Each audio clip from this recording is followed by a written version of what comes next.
Out of the gates and ready to go. OutKick 360 is underway. Nashville, 6th and Peabody, our location. Glad you're with us across the OutKick network. With Chad Withrow, I'm Jonathan Hutton. Yeehaw Beer, Old Smoky Moonshine making it happen. Plenty to come on deck. We've got Bobby Carpenter in 20 minutes. All things college football. We'll talk some NFL as well with the former Buckeye and Cowboy. A bit later in the program, in studio with us, Shannon Terry, the founder and CEO of On3’s Sports. He'll be here with us here at 6th and Peabody. And Aaron Murray, former Georgia Bulldog quarterback, he joins us in 2 hours from right now. And we'll chat all things quarterback play across the SEC and the NFL draft. And we'll preview the college football playoff and the matchups between Georgia and Ohio State, TCU, and Michigan. And later in the show, Clay Travis joins us from his beach home. That's confirmed. He'll be calling in. Never a day off for Clay. Which beach home would be the question? Well, that's a good. We'll ask him. We'll ask him which home. I feel like he. I think we'll get to the bottom of it. They had the one beach home, and they were renting it out for a while. Yeah. I think they've sold that beach home, and I know they went bigger with a new beach home. I'm trying to say how many times I can say beach home in one presentation, and now they're in that new beach home. But he did take a private jet down to Florida. So yes, he did. Looking forward to talking to Clay a little bit later. That'll be fun. And we will, of course, hit all the news and notes. Chad, good afternoon. Good afternoon. Welcome back. Yeah, great to have you back here. Shout out to Armando for holding it down in the seat yesterday. Did a great job. And he's been busy at OutKick today, as we've all been reading the headlines, the stories, the tweets, in regards to the passing of Pro Football Hall of Fame legend Franco Harris, Steelers legend.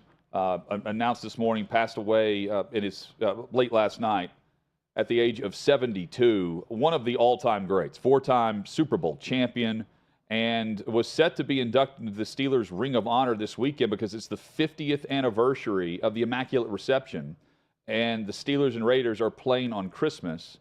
And when I saw them, I'm like, well, he's not in the Steelers Ring of Honor. They haven't retired his number yet, and they hadn't, the jersey. They were going to this weekend, and the timing of this is awful for such a football legend, but also a great human being. And the little time, Chad, that you and I had to interact with him, anytime we were at the Super Bowl, NFL draft, the Pro Football Hall of Fame with a few shows we've done there in Canton, he is one of the nicest people we've ever come across in regards to football, life, storytelling, all of it. Took a ton of time out of his day to always be with us for no good reason, quite frankly, and we've seen a lot of those stories today too. Yeah, we've always seemingly they're always at Super Bowl Radio Row. We've interviewed him and Rocky Blyer on the same day from those great Pittsburgh Steelers teams, and Franco Harris is just a name that's so synonymous with that terrific organization, and synonymous obviously with the Immaculate Reception, one of the all-time, if not the all-time, biggest play in NFL lore, NFL history. Really sad news. Only 72 years old with Franco Harris passing away. And I saw over the weekend, all those games on NFL Network, they were hyping up A Football Life, which is a great documentary series, on Franco Harris. And my first reaction, Hutton, same to you with the Ring of Honor, I was shocked they didn't already have A Football Life on Franco Harris. They were building up to this. When I saw that, but they were talking about the debut of Football Life with Franco Harris, building up to the 50th anniversary of the Immaculate Reception. Really, really sad day across football with this news. 9 Pro Bowls in 13 seasons, over 12,000 rushing yards for a career that's 15th all-time. Again, 4-time Super Bowl champ, and one of those was Super Bowl MVP. And in terms of Super Bowl lore, not only do we know about the Immaculate Reception and the play itself, but also in Super Bowls, he's the all-time leading rusher for those games. And he had over 1,000 rushing yards in 12 games across 4 Super Bowl runs throughout the playoffs in the mid-'70s and then the late '70s. And he was a rookie when he made the play, the Immaculate Reception. Yeah, that's crazy to think about. No, it's I was just going through in my mind famous Steelers, guys you just say their name and you immediately think about that organization. I think of Terry Bradshaw, and then, Lynn Swann. But Franco Harris is right there towards the top of all-time Pittsburgh Steelers. Really sad story. So this was yesterday. That they're with the Steelers and with the Pro Football Hall of Fame in conjunction with the NFL Network. They're doing a lot of features on the Immaculate Reception, but of course with the Steelers and Raiders playing on Christmas. This was yesterday with what was posted when Franco Harris was discussing the Immaculate Reception. It's so nice to have you here with us live on PTL. Did you ever think back then on that day 50 years ago that play and your catch would be arguably one of the greatest plays in the Steelers and NFL history? Never in my wildest imagination, but it does feel so good 50 years later that we're still talking about it. But it really shows and, brings focus to the great team that we had, great players that we had, and how everything came together. Yeah, and the timing of this, with everything they're doing there in Pittsburgh and with Canton coming in, and they're going to, be there to document all of this. It's never a great time to have this news come across, but it just sucks. Yes, especially for what you're saying there, and seeing him in that video, thinking, this was yesterday. Life is short. Yeah, you never know. You're getting ready for a huge celebration of the biggest moment in your professional football life, and then you're gone the next day. So, I think a good reminder to everyone, but truly sad story. And Franco Harris, Hutton, you said it, but having a chance to meet a guy like him, very young in the business, and interview him, that's legendary status. I think of him alongside, meeting Joe Namath or Joe Montana. Sure, yes. From an even, later era than those guys. But when you get around players like that, there is an aura about them that you really cannot define. It's difficult to describe. Franco Harris has that aura about him, had that aura about him. Terrific. It's a huge loss for the NFL and for the Pittsburgh Steelers family. Several quotes emailed out, put out on social media from the Pittsburgh Steelers, but Mike Tomlin, head coach of the Steelers, put things in perspective on the man and the player, Franco Harris. He's just a special man. Forget the player. Obviously, I never knew the player. I know the man. And just what an awesome representation of this organization, this community, a guy that embraces all the responsibility that comes with being him. I just admire his passion for Pittsburgh and young people. He served a long time on the board with my wife, Pittsburgh Promise, and his passion for others in this place and the Steelers is unparalleled, and it's to be admired.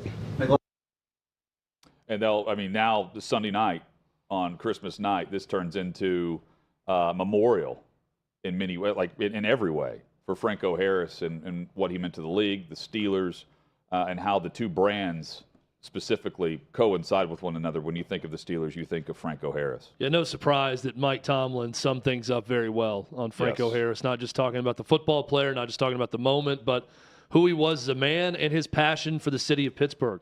Not just the Steelers organization, but how passionate he was in life about Pittsburgh. Really cool. So now, Chad, do we think of the brands of the Mets and Carlos Correa all of a sudden? Because, man, they have several of them. They're paying nearly $1 billion in contracts that they've handed out. Steve Cohen, since free agency opened, they were able to sign these players. And now they get Carlos Correa, where it's an about-face on behalf of the Giants. They sign him to a 13-year, $350 million deal, and then they have reservations based on something medically. He had a back issue, and he's been battling that, but you knew that prior to signing him. So something happened, and at the press conference that was scheduled for yesterday, randomly, they called it off at the 11th hour, maybe 11th hour, and with 1 minute to go before you walk down the hallway and make this announcement, they called it off. And within a matter of hours, there's a deal done with the Mets, 12 years, $315 million. Since it's National Signing Day around college football, let me tie this into college football. The New York Mets are now essentially the billionaire, drunk, rich booster that started an NIL collective to get players to their school. They're Texas A&M of a year ago. Until they win a title, they are Texas A&M from last year, and that blew up in their face. Now, what they've done, and here's the numbers. This from Jeff Passan. The Mets' current payroll is $384 million. The luxury tax payments alone are going to exceed $111 million. That is tax payment back to every other team in the league because they're so far over the luxury tax. Total payroll for this year projects, because they're not done signing people, to be $495 million. The previous max payroll in the history of baseball is less than $350 million. Wow. They are about $150 million ahead of the all-time biggest payroll in Major League history. They're at almost $500 million, over $800 million throughout the term of these contracts. But for this year alone, almost $500 million. Hutton, it is laughable if they don't win a World Series this year. I know. They have bought and paid for a title. This is the route they're going with Cohen. It's, by the way, that number I saw today, what they're paying, that's about 4.6% of his net worth. That's it, that he's paying in payroll this year, about 4.6%. That's how rich this guy is. That's how rich the Mets are. That's how rich Mets fans can feel right now, because this is a team that is on a collision course with multiple titles, the way their owner is spending. Well, and consider, like, with the luxury tax, you mentioned it, $495 million. And if you just put that in perspective of the salary caps for other sports, the NFL has a salary cap of $208 million right now. The Mets payroll, including the luxury tax, is $495. The NHL salary cap, $82.5 million per team. And the NBA with a cap, and again, there's another luxury tax on that as well, NBA salary cap, $123 million. And here's Steve Cohen saying, we're all in. And you mentioned the percentage of his net worth. I'm assuming the percentage of those owners' net worths across the league would be something, maybe not like that, but closer to that than the other extreme. And, I think there are a lot of fans that are saying, man, why not us? Why won't our guy do this? Why won't our group do this? Yeah, and then if you're a fan of the Pittsburgh Pirates, the example I always bring up, You're thinking, what are we doing? This is not the same sport. But then there's Atlanta, who, homegrown, you re-sign your own, and you get great contracts, and they benefit from that too. Financially responsible in that regard. And same thing for what we're seeing in Houston with the Astros. And keep in mind, the Braves won the NL East last year, and that was because of a Mets choke job. They were way ahead at one point in the season. The Braves stormed back and took the division, but then it's the Phillies as the team that's going to the World Series and losing to the Astros. That I say all this to say that is a really good division. When you look at Mets, Braves, Phillies now, Phillies adding Trey Turner and others, that is a stacked division. And the talk almost makes you feel bad for the Nationals and the Marlins. Almost. I don't feel bad for them. The talk will be the offseason and probably for the vast majority of the regular season, the Mets. And that's with the Yankees bringing back Judge. But then the postseason happens. And Aaron Judge now, the captain of the Yankees, in a press conference with Derek Jeter. With the captain, that's right. Hit us up with your thoughts at OutKick 360 is where you can follow us. We'll get back to the headlines coming up a bit later. When we return, though, we talk college and NFL football with Bobby Carpenter. He's next on OutKick 360.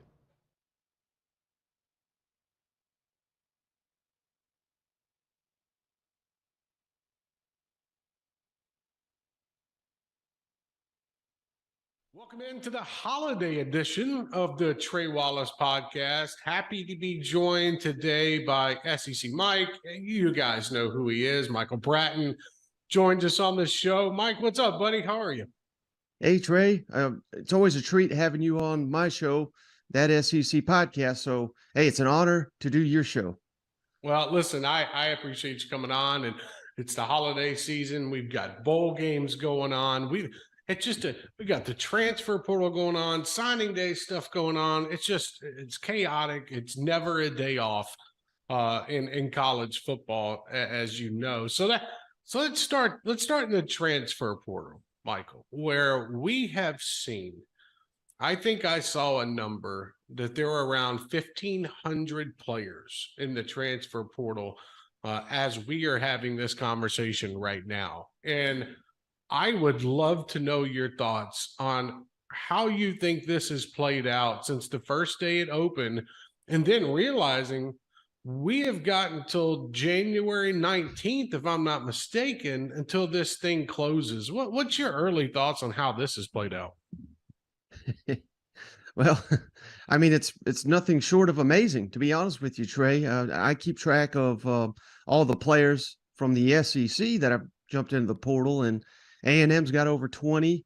Arkansas, Auburn, Florida, Alabama, they're close to those figures as well, just below A&M. But man, it's absolutely chaotic, and I don't know if it's a good for the sport. I don't know if it's bad for the sport, but I certainly think that teams like LSU and Ole Miss, I think they've kind of laid a blueprint. If you want to turn over your roster in a single offseason, it can be done.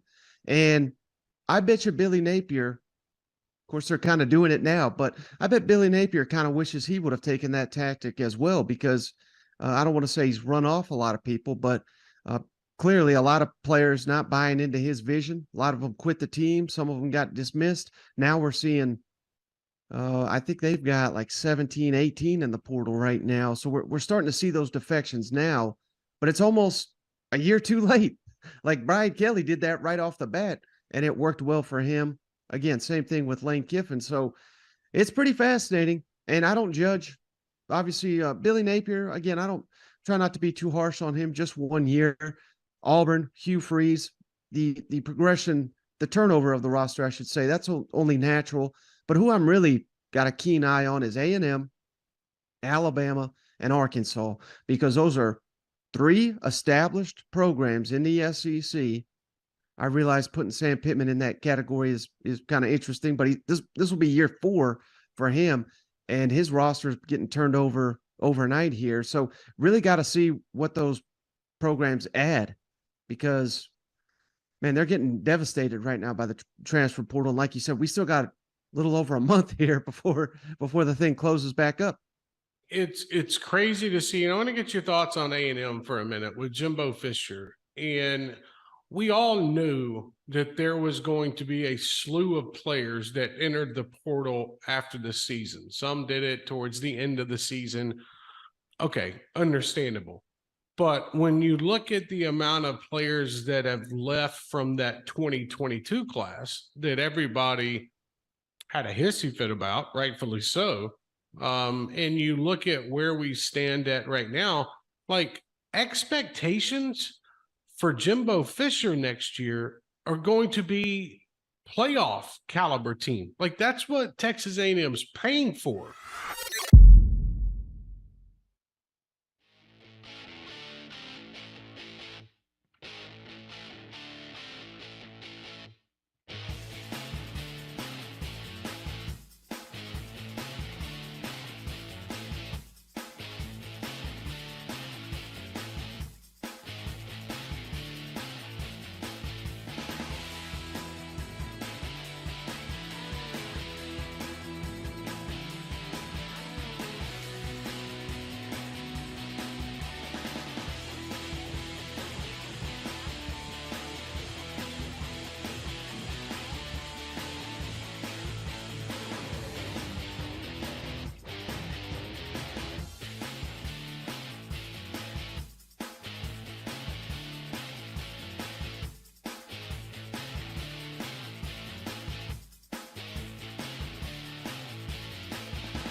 OutKick 360 rolls on across the OutKick network. We're about to be joined by Bobby Carpenter. We'll talk college and NFL headlines and big discussion. Chad, you and I were chatting during the break about National Recruiting Signing Day and the craziness that is name, image, likeness.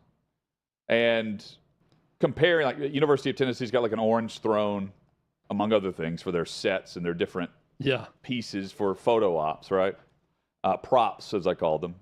And they're props. Yeah, then you said, hey, have you seen what Deion's doing? And I'm like, well, I got to hear this. Because the last video I saw him post was something about his toes being amputated, and he was showing them off, which is awful. Like, no one wants to see that.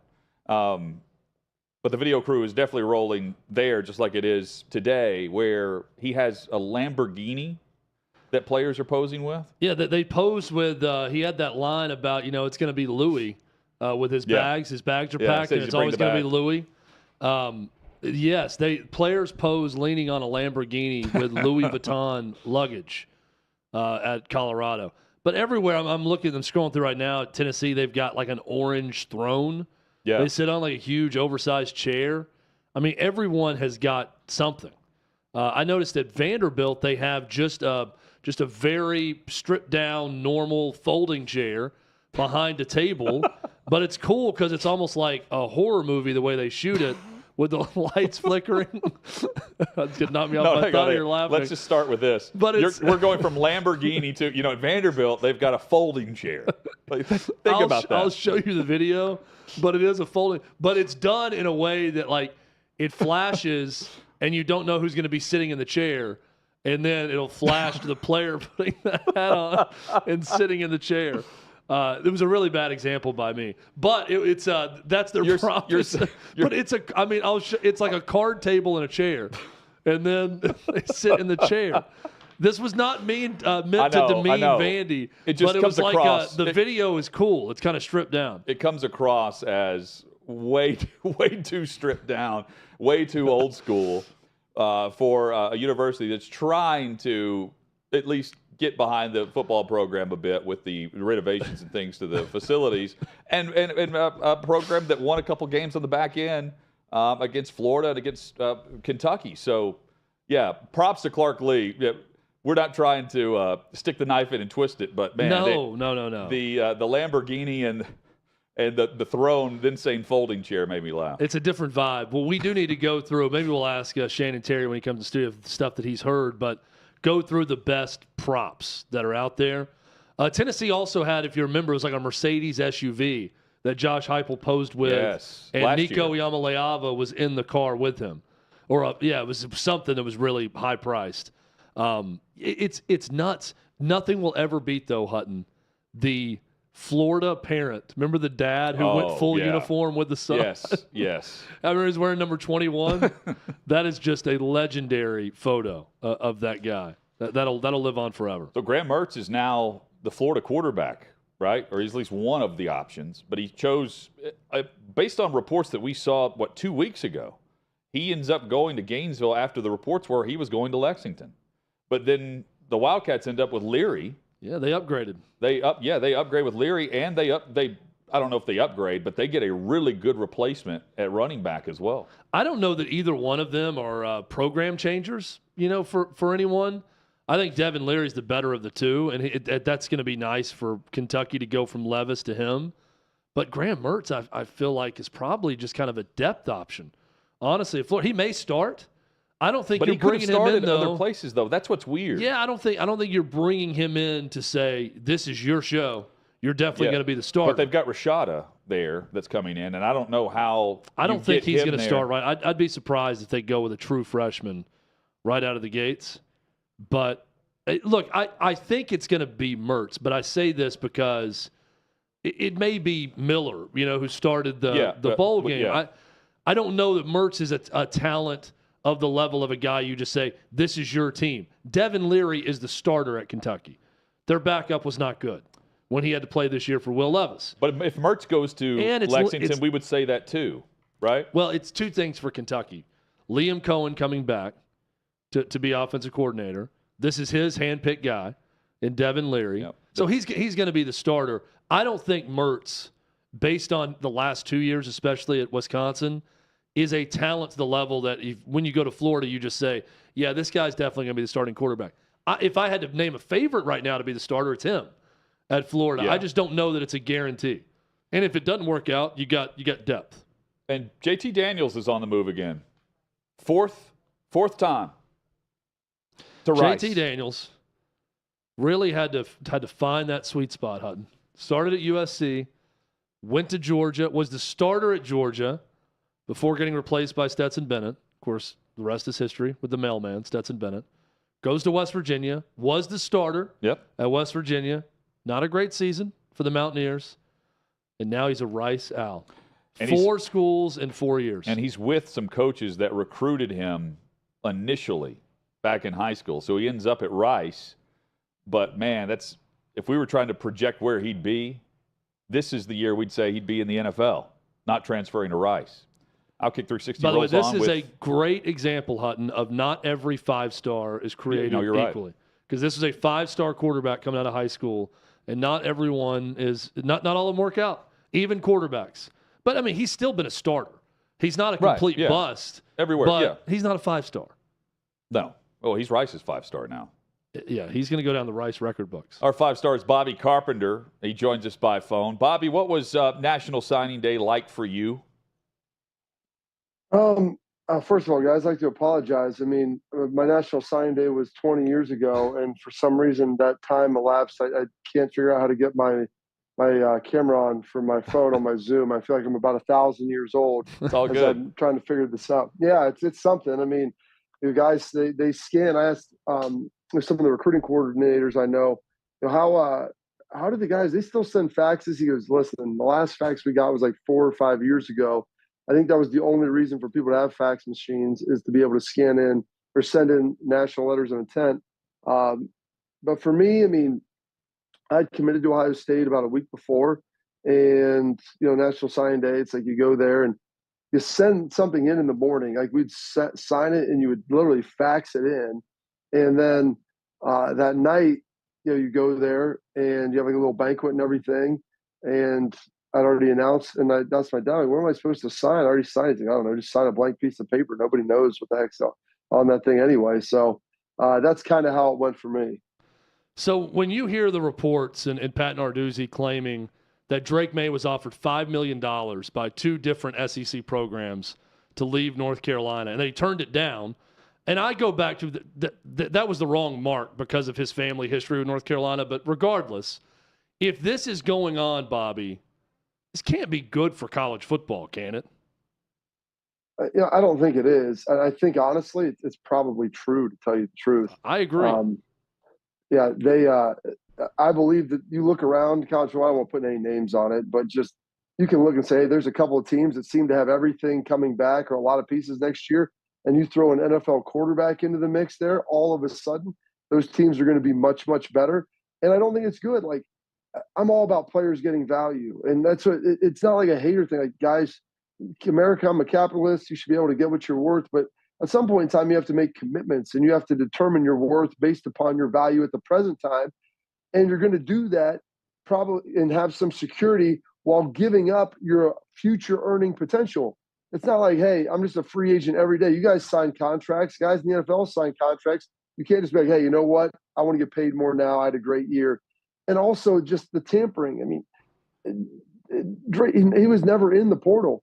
And so, the fact that there's people reaching out, that's why I could understand Mac Brown's frustration. Like, this guy's not actively pursuing anyone. People are reaching out to him. And it's kind of a crappy situation right there. And they've got to figure out a way that they can get this resolved. And a lot of it's probably going to come down to the coaches and, the different administrators trying to actually agree, like, you know what?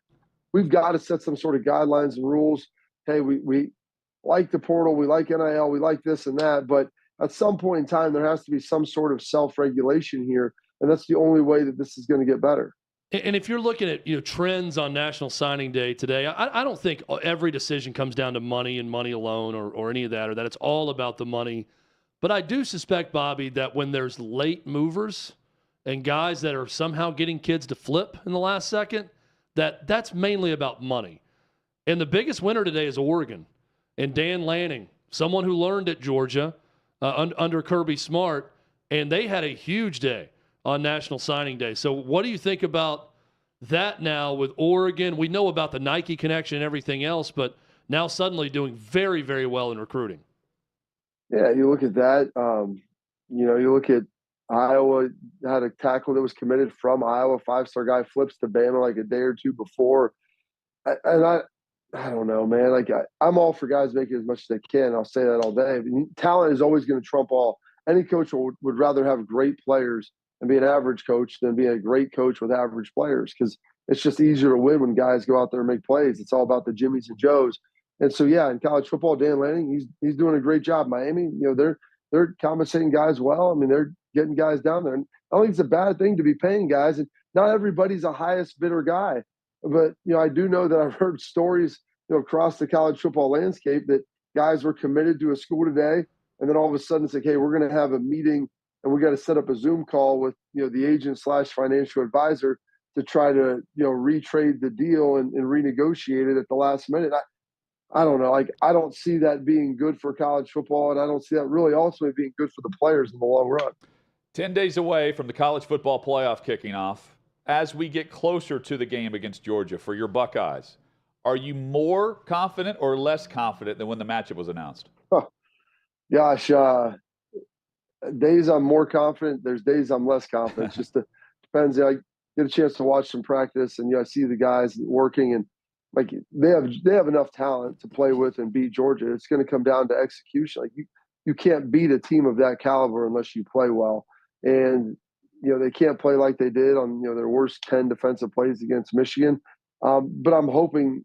I believe that this is going to be a good game. I feel like Kirby Smart his goal is to win the game. And that doesn't mean he's going to need to go out there and score 40. Maybe it does, just depending on how the flow of the game goes. But I feel like this game should be close, and it'll ultimately come down to making plays in the fourth quarter. So we'll see, if that guy right there, CJ Stroud, he keeps getting these legacy questions, what's your legacy? And like I told him, man, like, dude, your legacy is what people write about you when you're done. You're not done yet. So you get a chance to do whatever it is you want to do in this game and leave an impact and of whatever it is that you want to put out there on the field. And honestly, legacies are usually defined by winning. And so if you're able to go win this game and win it in whatever manner, that's going to speak volumes to you and how people ultimately remember you. We'll talk about some bigger bowl games, but I want to talk about one that's already happened. I'll start by readily admitting I was wrong. I was really looking forward to watching Louisville and Cincinnati play in the Fenway Bowl because of all the drama around the coaching situation with Satterfield going from Louisville to Cincinnati and all of that. And I watched the game, and that was terrible. And I think, Bobby, the very cold weather game in Boston, backup quarterbacks playing. This, unfortunately, is what you get at times in bowl season. I thought really, Louisville ends up winning pretty easily, but I thought two teams that did not look very motivated to be playing in a bowl game. No, and the thing is, like, you're right on that. Neither team really seemed like they honestly wanted to be there. In Cincinnati, they were beaten up. They'd lost, obviously, some of their staff was gone. You're on your backup quarterback. They couldn't really move the football. That was the biggest thing. Like, offensively, they looked, fairly inept for most of the game, and that's going to be tough to be able to go out there and win. But then, you go watch some other bowls. The Bahamas Bowl was entertaining. Watching Eastern Michigan and San Jose State. That game was back and forth last night. The Toledo game last night was also back and forth. I mean, there have been some good games, and everyone focuses on like the top end stuff, but there's some of these guys in the group of five. I mean, they want to be out there. This is a big deal for them, and they're excited to go play in it. And frankly, like, there's nothing else. What else am I going to watch on Tuesday night? Watch a Hallmark movie, for heaven's sake? I'm going to put these bowl games on, and I'm going to watch them. And like, there are dudes out there that are juiced to be there. The guys who didn't want to play, a lot of them maybe didn't show up. And watching that Florida-Oregon State game, like, yeah, that goes about how it probably seemed like the level of interest that both of these teams had based upon what we thought they would be and their expectations at the beginning of the year to where they ultimately ended up. So, it's going to come down to motivation and guys wanting to play. You wish you had the full complement of players, the full complement of coaches. I think those days are long gone. I mean, if you want to try betting on these games, God bless you, because it's really hard unless you have inside info of how teams are looking in practice and how much they want to be there and who's going to be on the sideline as players and coaches. But, it's still entertainment to me. Maybe it's nostalgia because it's what I grew up with. But I love watching, bowl games of all shapes and sizes. And you know what? If it ends up being a crap game, then it ends up being a crap game. But I'm not willing to admit that until I at least see the kickoff. Bobby Carpenter with us. Have you been in a locker room where players went into business for themselves like we saw, at least they admitted to it, with the Patriots and the finish against the Raiders? Ramondre Stevenson and Jacoby Myers with the laterals that result in the finish that we saw with the Raiders winning, games tied 24-all. Post-game, both guys said that that wasn't the call. It was just a simple draw play. What would the locker room police, what would that jury be like behind the scenes if guys did that? Well, I mean, part of it, there's a couple different elements of it.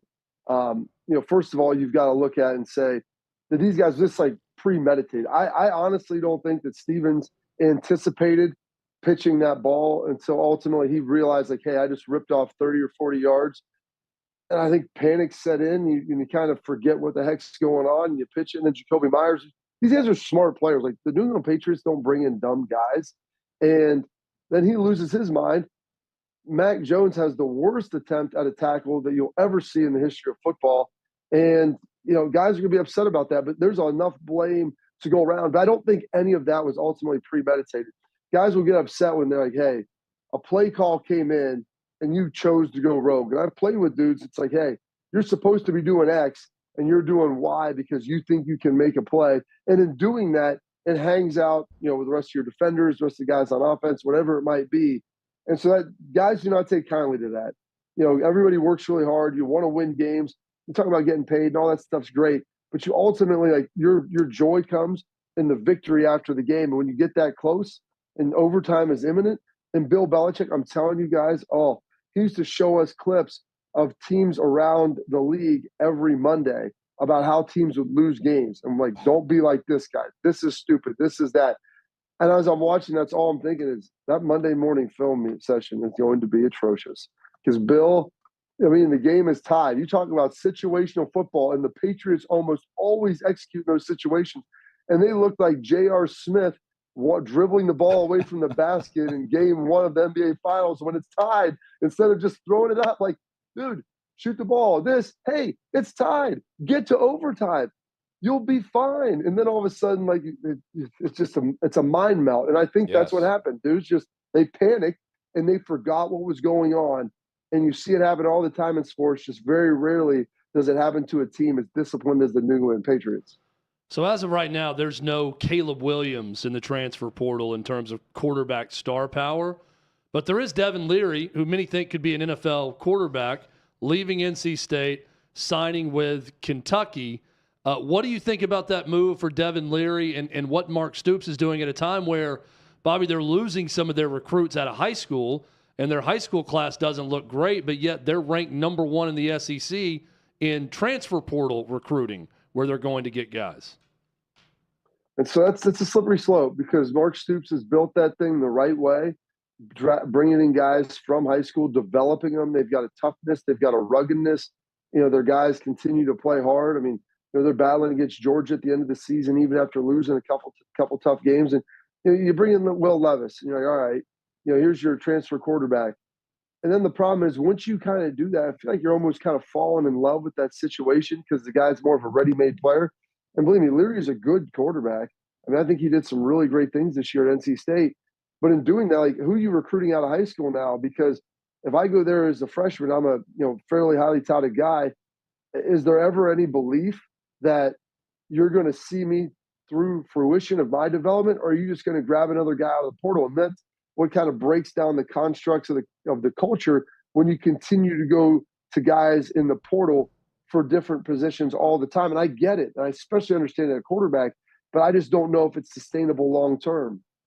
So, I mean, I'll go ahead and say it because others have written it. It's probably Alabama and Georgia are the 2 SEC programs that went after Drake May. It makes the most sense. They're losing their veteran quarterback, $5 million, great roster around it. Then I see Alabama, and this is the On3 Sports consensus rankings for team rankings and recruiting, and they take all the different services and put it together.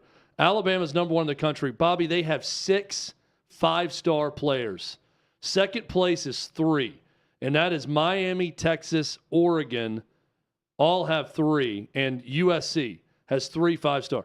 Alabama doubles that with 6. For all the talk about Nick Saban and has he slipped a little bit, I mean, the recruiting machine continues rolling right along. It really is incredible. Yeah, I mean, that's people this offseason. If I had to listen to Paul Feinbaum talk about the death of the Alabama program, and this was some sort of watershed moment when they had lost and they were out of it. And what does Nick Saban do? He lost a couple of games that were close by a few possession or two here or there. Now, granted, they played some other games that were close, and their roster maybe didn't look quite as good. And believe me, they have got a number of guys in the portal who are leaving as well. And so there's some inherent issues there. But I mean, I didn't see any erosion of Nick Saban's faculties and his ability to run a college football program and to coach a college football game. So with all of that being said, he's recruiting at a high level. They're going to continue to do that. Now, the thing is, when you start bringing in portal guys, it's, hey, if I'm a 5-star, you bring in a portal guy and I'm a freshman, and yeah, that guy might be better than me now, but maybe I have more potential. Like, that's where you get that rub, and you see some of these guys leaving. So it's hard to build a culture and have a consistent roster when you're bringing in guys who are there for a year or 2 years, and then that turnover becomes much more rapid. Is it bad of me to think that that it wasn't Georgia or Bama, and then it was A&M, and that's why he turned down the offer? I mean, well, everybody's saying 2, so it's not just one. He's saying 2 different programs offered $4 or $5 million. So I would buy A&M as one of them, but I definitely think one is Alabama or Georgia. I would say, because you look naturally at Alabama and Georgia, they're both losing their quarterbacks. And one, it was at the Heisman Trophy ceremony, won 1-1 last year, and they're going to have talent around them, and they have a desire to be great. And the thing is, you look at A&M, I mean, I don't know. They brought in, I feel like last year they had like 4 quarterbacks to choose from, and none of them were good options. And I don't know. Maybe they were one of them, and maybe the other school was either or, Alabama or Georgia. But I would have to imagine one of those 2 schools was involved. But for my money, I mean, I don't know how much you could offer me if I was a quarterback with 1 year left to go to A&M, because it feels like that might be a little bit of fool's gold if I think I'm going to be the number 1 pick in the draft, $5 million or whatever it is. That ain't touching $30 million. And if I go there and get beat up and struggle and drop from 1 to 15, that's a heck of a lot more than that $5 million I just lost. Bobby, as an old school traditionalist guy like yourself, you're going to love this tweet right here, and I say that sarcastically. We're going to have Shannon Terry, who's the founder and CEO of On3 Sports, in studio with us in a little bit. But On3 Sports does an NIL valuation for every recruit in America in every signing class. This is from Front Office Sports. Arch Manning just officially signed with Texas. Arch Manning has an annual NIL valuation of $3.5 million per year. That puts Texas's entire class as an average of $290,000 per year, giving them the highest average NIL valuation of a recruiting class. That is a 2022 statistic, if I've ever heard one. I never thought I'd be reading something like that live on a talk show about college football. But here we are in 2022, Bobby. Yeah, it's amazing. Number one, they have that, but you got to have people to pay it. You're only really worth, they can put the value on it, but you have to have people that are willing to pony up those dollars. And that, if you have a big class, that's a lot of dollars that you got to come up with to be able to get that done. And here's the thing. I'm not saying that Arch Manning isn't going to take any money, but I went to go buy Marvin Harrison Jr. jersey for my son for Christmas, get that thing autographed, and I couldn't find one. I asked the guy in the gift shop, I go, where's Marvin? They sold out. I mean, you have to order it. He's like, no, he didn't do it. He didn't sign to have an NIL deal. And I asked one of the guys over at Ohio State, like, what, did he not do any of them? He goes, no. His dad was like, hey, you need money? Come talk to me.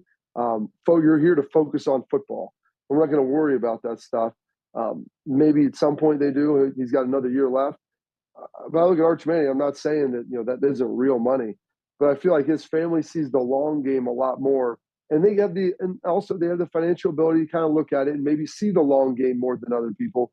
But your goal is to be ultimately the best player when you get to the NFL and when you leave college. And NIL can be a part of that, but you don't necessarily ever want it to be a detriment. And that is the warning to all young guys out there who are signing today and making decisions, whether or not there's a huge monetary component in it or not in that decision-making process. Your goal should be ultimately to be the best player you can become and mature into a highly productive young man who's capable of dealing with adverse situations when you leave that institution, because that's ultimately what you're supposed to be doing. All the financial success will come as fruits of those actions. And I'm not saying don't get involved in NIL, but if that's what you're chasing, man, you may catch it, but that may be all you catch. Bobby Carpenter has been with us. Bobby, on the way out, final minute or so, we led the show with the passing of Franco Harris, who passed away at 72. What comes to mind when you think of the Steelers legend and Pro Football Hall of Famer? I mean, the Immaculate Reception, everybody thinks about. It's almost the 50-year anniversary of that. My dad played a long time for 4 or 5 years for the Oilers, and so they battled back and forth with the Steelers. Lost to them, in the 2 AFC Championship games, and just the dominant team of the 70s and early 80s, one of the best dynasties you were going to have. And Franco Harris, he was the engine behind that. We talk about Stallworth, we can talk about Swan, but really, when you think about Pittsburgh, you think about defense and you think about running the football. And he's a Penn State grad. He gets drafted locally there. Tough guy, in great shape. And then also, I looked at him. He's 70-some years old, 72, whatever it is. My dad's 67, 68. It's a stark reminder of, despite the fact that we look at these players as if they might be immortal and they might almost be deified. They're human beings and they're fallible. And at some point in time, your number will be called. Bobby, always great to catch up with you, man. Merry Christmas, and we'll certainly do this again next week. We'll be previewing all things college football playoff. Absolutely, gentlemen. Merry Christmas, and enjoy it down there in Tennessee. Yeah, we will. We'll stay warm Merry here. Christmas, you do Bobby. the same there in Ohio. There's Bobby Carpenter. Always great to catch up with him. And he got his video working midway through that, by the way. Not complaining about that. Speaking of a Christmas miracle, that video popping on was a miracle for us. When we come back, we complain. We air our top grievance of the week. Primary Complaint is next on OutKick 360.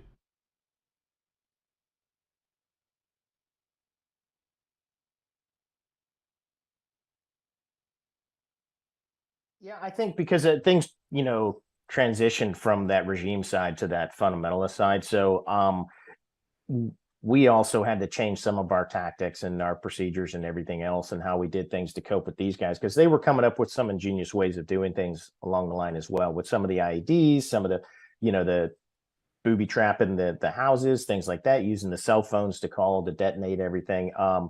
So it became, I think, as much as you say, more violent in that way, because with the regime guys too, we knew that there was the end state was trying to get Saddam, so that we needed intel as well. We needed to gather that intelligence. There was only so much that was there from previous, just historical data. Then we had to actually make it real intel and workable intel. But with the fundamentalists, if you gave them a chance to vote, and we'd say vote based off, okay, does this guy want to is he going to go along with the capture, or is he wanting to fight? And then let's see who wins. They would rather fight than do anything. There was, so many times guys would detonate suicide vests because it's like, well, they're not going to take me, clack themselves off, thinking they're killing, other folks around them. But, they just, I don't know, they just were different folks. And it was like we had to get more violent in a way, because again, we were going after intel and doing things, and our procedures and everything on the battlefield just had to kind of adjust, just like they were doing. That's crazy. I truly cannot imagine. And I was in college. I started college in 2010. So I was in high school when things were getting kind of real bad in the 06, 07 era. And I remember people would always talk about do we really need to be fighting these guys? Are they really that bad? I'm like, this Zarqawi guy's literally chopping people's heads off, right? And don't think it stops there. Like, if this guy could, he'd chop all of our heads off too. Fortunately, they dropped a couple bombs on him, I believe, if I recall correctly. So now I want to get into some comparing and contrasting. What were the big differences between fighting in Iraq versus fighting in Afghanistan? Was it mostly the terrain? Was it the level of the combatant? What were the big takeaways that were different from each other? I think early on with Afghanistan was, everything was so spread out. Everything was so far in between, and we didn't have many helo assets early in the war, just because of how, basically really having to share them along with the other task force and things like that. And so there was a lot more driving, or you would get flown to an area and then you'd be there for a bit, and then, oh, you're not getting there, you're not getting back to your home base for a while. So you're trying to make do of it and literally just sometimes sitting around doing nothing. But then within Iraq, you had more cities, bigger cities, everything else that we were hitting. Granted, you had Kandahar, you had Kabul, but everything really wasn't happening in those locations. It was farther out because, where the terrorists had their training camps from, years before us ever getting there. But then within Iraq, they could hide right there in the cities. There were, so much, just open roads, everything around, and everything else, at a lot more built up areas, and it was an easier road system to get around. So it made it easier for them as well to move around. The terrain, definitely changed throughout.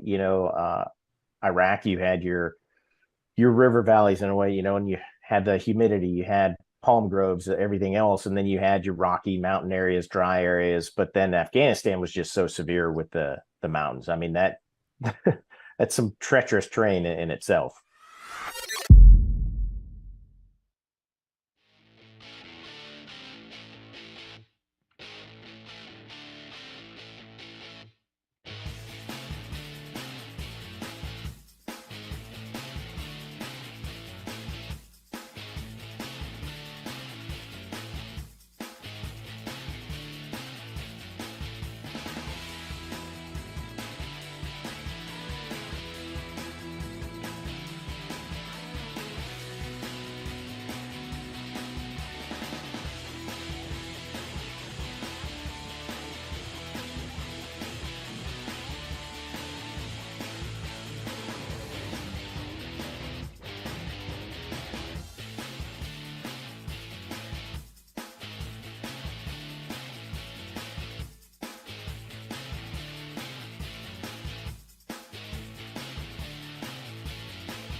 Coming up in about 30 minutes, Shannon Terry, the founder and CEO, the owner of On3 Sports.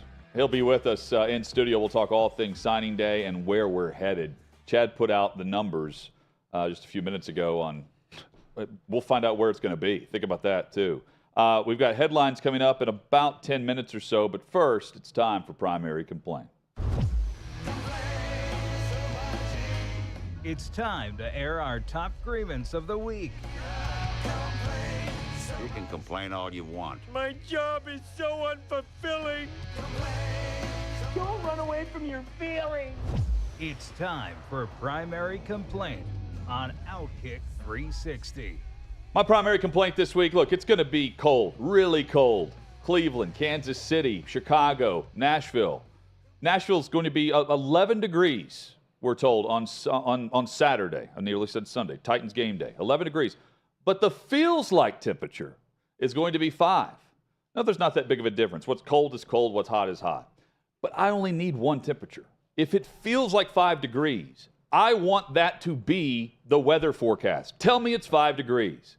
That's my primary complaint. My primary complaint is something that I'm going to term a gross lack of communication. And this is infecting all of society in 2022. Most notably, Jason's Deli, which is a chain, and it's got a great salad bar, and I love the food there. And I was there with the family last night after the show. I don't go there enough, though, to know the entire protocol, and everyone that works behind the register at these places, apparently they're mute, and they don't want to speak. So they just take your money, and then you're left up to the wild. I don't know where to go next. There's trays over here behind the register. Do I go back there and get it? They're not handing me plates for the salad bar. I'm left to sit there and wait. I'm staring at other tables to see if they know what to do. They don't. People are getting salad. I don't know where they got the plates. I finally had to go ask the lady that was cooking the food if I could get my salad bar. They said, your food will be up soon. I said, well, I ordered food that's being made, but can I get a salad? Yes, you can get a salad. Can we put plates out here when you get the salad? Do I need to give you a receipt? What does this number that you gave me mean if you're just going to call the number and I'm going to walk up and get it? These are questions you should be telling me before I have to ask the question. Speak. There is no more customer service. That is my primary complaint. People don't want to speak to each other. Or work. That's the other thing. I was in Virginia yesterday. I was with someone that wanted bell service for luggage. Sir, we haven't had that in 4 years at the Westin. Headlines next. It includes a player who's benched again. Now, Holiday 360-year-old.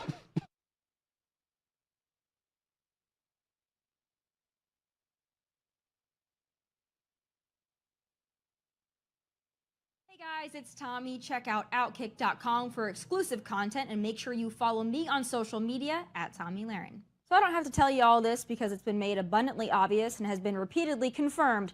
Conservative accounts, voice of speech, and ideas have been baselessly and selectively censored or removed by big tech, namely on old Twitter, and currently on the rest of the platforms that don't have an Elon Musk or a shred of integrity. And the liberals, the leftists, the Democrats, and the journalists, who also happen to fit into those aforementioned categories, have not cared, haven't covered it, or both. So I find it pretty rich that they are throwing a tantrum about it now that Elon and new Twitter has applied the actual rules, the actual community guidelines, and the actual legit terms and conditions on them. But I want to back up just a moment and tell you that when I saw that headline about Elon suspending journalists, I was really confused because Elon Musk is dedicated to free speech and doesn't really seem to care what the collective unibrain left thinks of him for restoring it, so it wouldn't make sense for him to suspend critical journalists.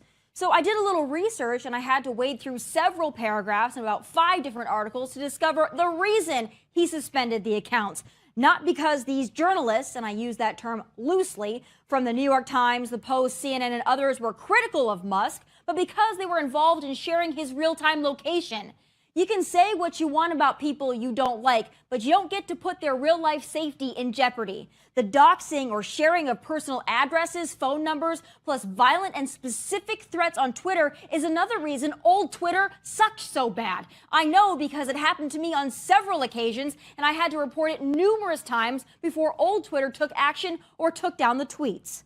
But as for these snakes who put Elon's whereabouts on the platform for the world to see, he restored their accounts, proving he's not only fair, but overly so.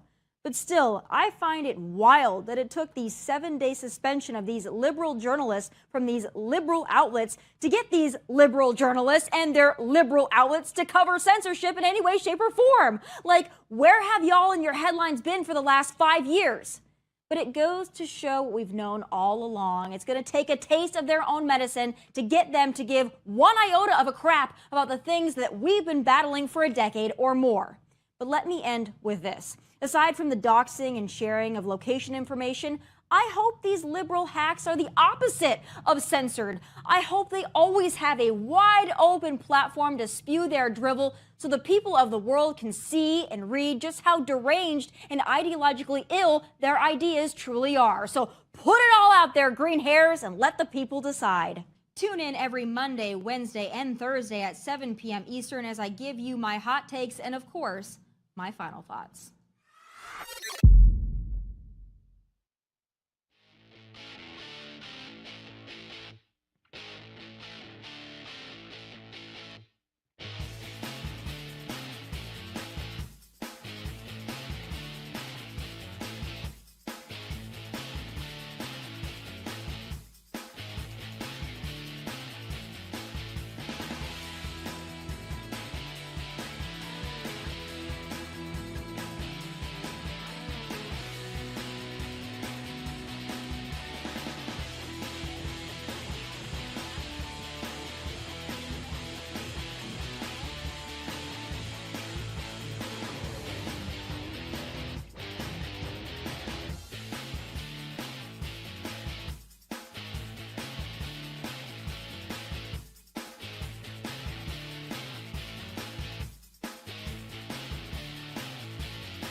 Coming up in an hour, Aaron Murray will be with us, former Georgia Bulldogs quarterback. Looking forward to that chat. Clay Travis also in hour number 3. Welcome back. OutKick 360 across the OutKick network, just like that. Just like that. Second hour is here, and we have Shannon Terry from On3 Sports. He'll join us in studio here at 6th and Peabody with Yeehaw Beer and Old Smoky Moonshine. That'll be in about 20 minutes from right now. Really looking forward to that chat. It's always great when Shannon is on. Headlines today, we'll start with Franco Harris, who's passed away at the age of 72.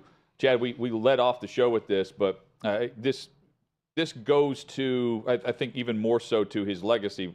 Everyone's going to discuss the Immaculate Reception, the football stats, has 4 Super Bowl titles, Super Bowl MVP, over 12,000 rushing yards for his career. But it's so much more than that based on the human being. And that's the storyline and the storytelling that we're hearing today.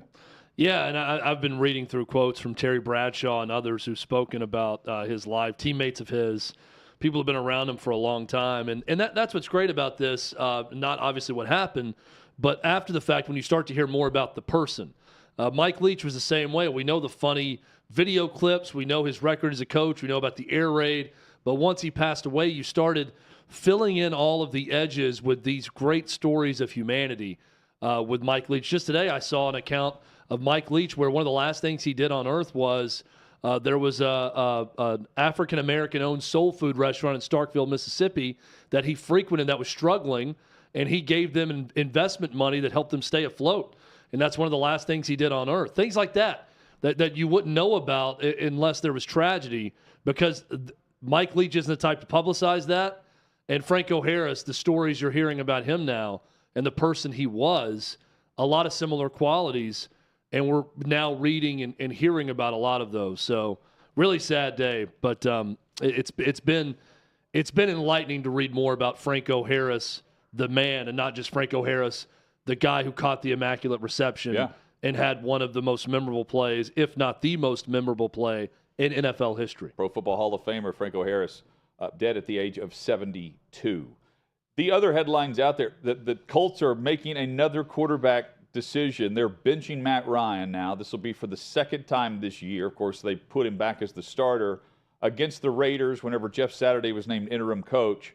Now they're going to Nick Foles. Nick Foles makes his first start of the season for the Indianapolis Colts. Of course, they bypassed him with Frank Reich prior to the switch to Jeff Saturday and the coach firing. But Foles has not had more than 7 starts in a season since 2015. And, of course, he's famous for the Super Bowl run that they went on whenever Wentz got hurt with the Philadelphia Eagles. But, Chad, this is also a quarterback where I think people are reading into this saying, oh, they're trying to figure out what they have for next year. It took Foles a lot of convincing to come out of retirement, last year? Yeah. And even prior to that, there were situations where he wanted to stick with the ministry and do other things post-career. He was content and was convinced to come out of retirement. And now I wonder, based on all the background and everything that's happening behind the scenes in Indy, if he actually wants to stick around or not. Money talks, I get it. But this is a guy that was focused on post-career, came back to play, and here he is starting in Week 16 and not back in Week 9 whenever they decided to make the change or whenever it was midway through the season. It's weird because normally guys are competitive. They don't want to get benched. They want to play. I look at this situation, I think, neither one of these guys should want to play right now for this Colts team. I mean, if I'm Matt Ryan, I'm thrilled. You can go ahead and get started on your retirement probably after this year with this news. I don't see him, the way it's looked this year, getting a really good opportunity somewhere else to be the starter.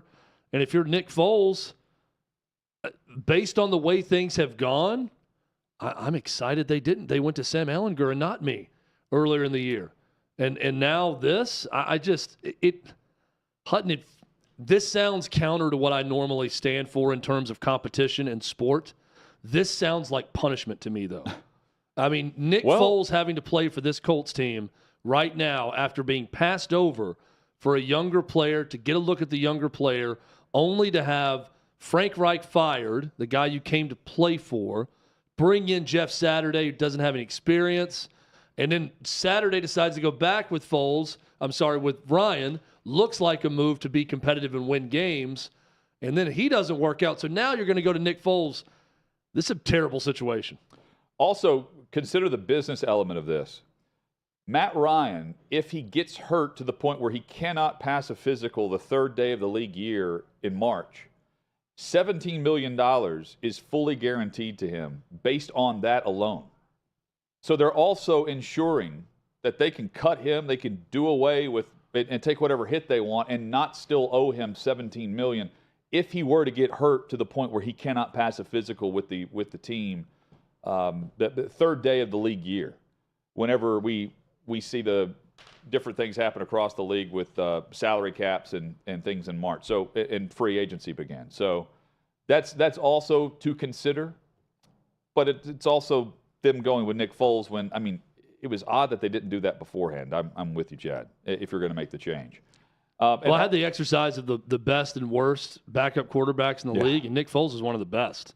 Yes. It's one of the best backup situations. He's not great right now, but he is a good, steady backup that I always look at the barometer being if your quarterback is out 4 games, could the backup get you a split in those 4 games? All things being equal, all things being even.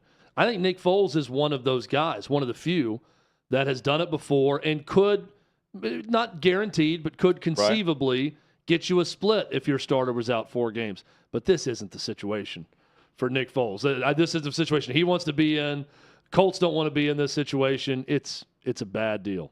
Other quarterback news, Zach Wilson is in line to start again for the Jets this Thursday night football, Jets-Jags, because we're still not seeing Mike White cleared to play.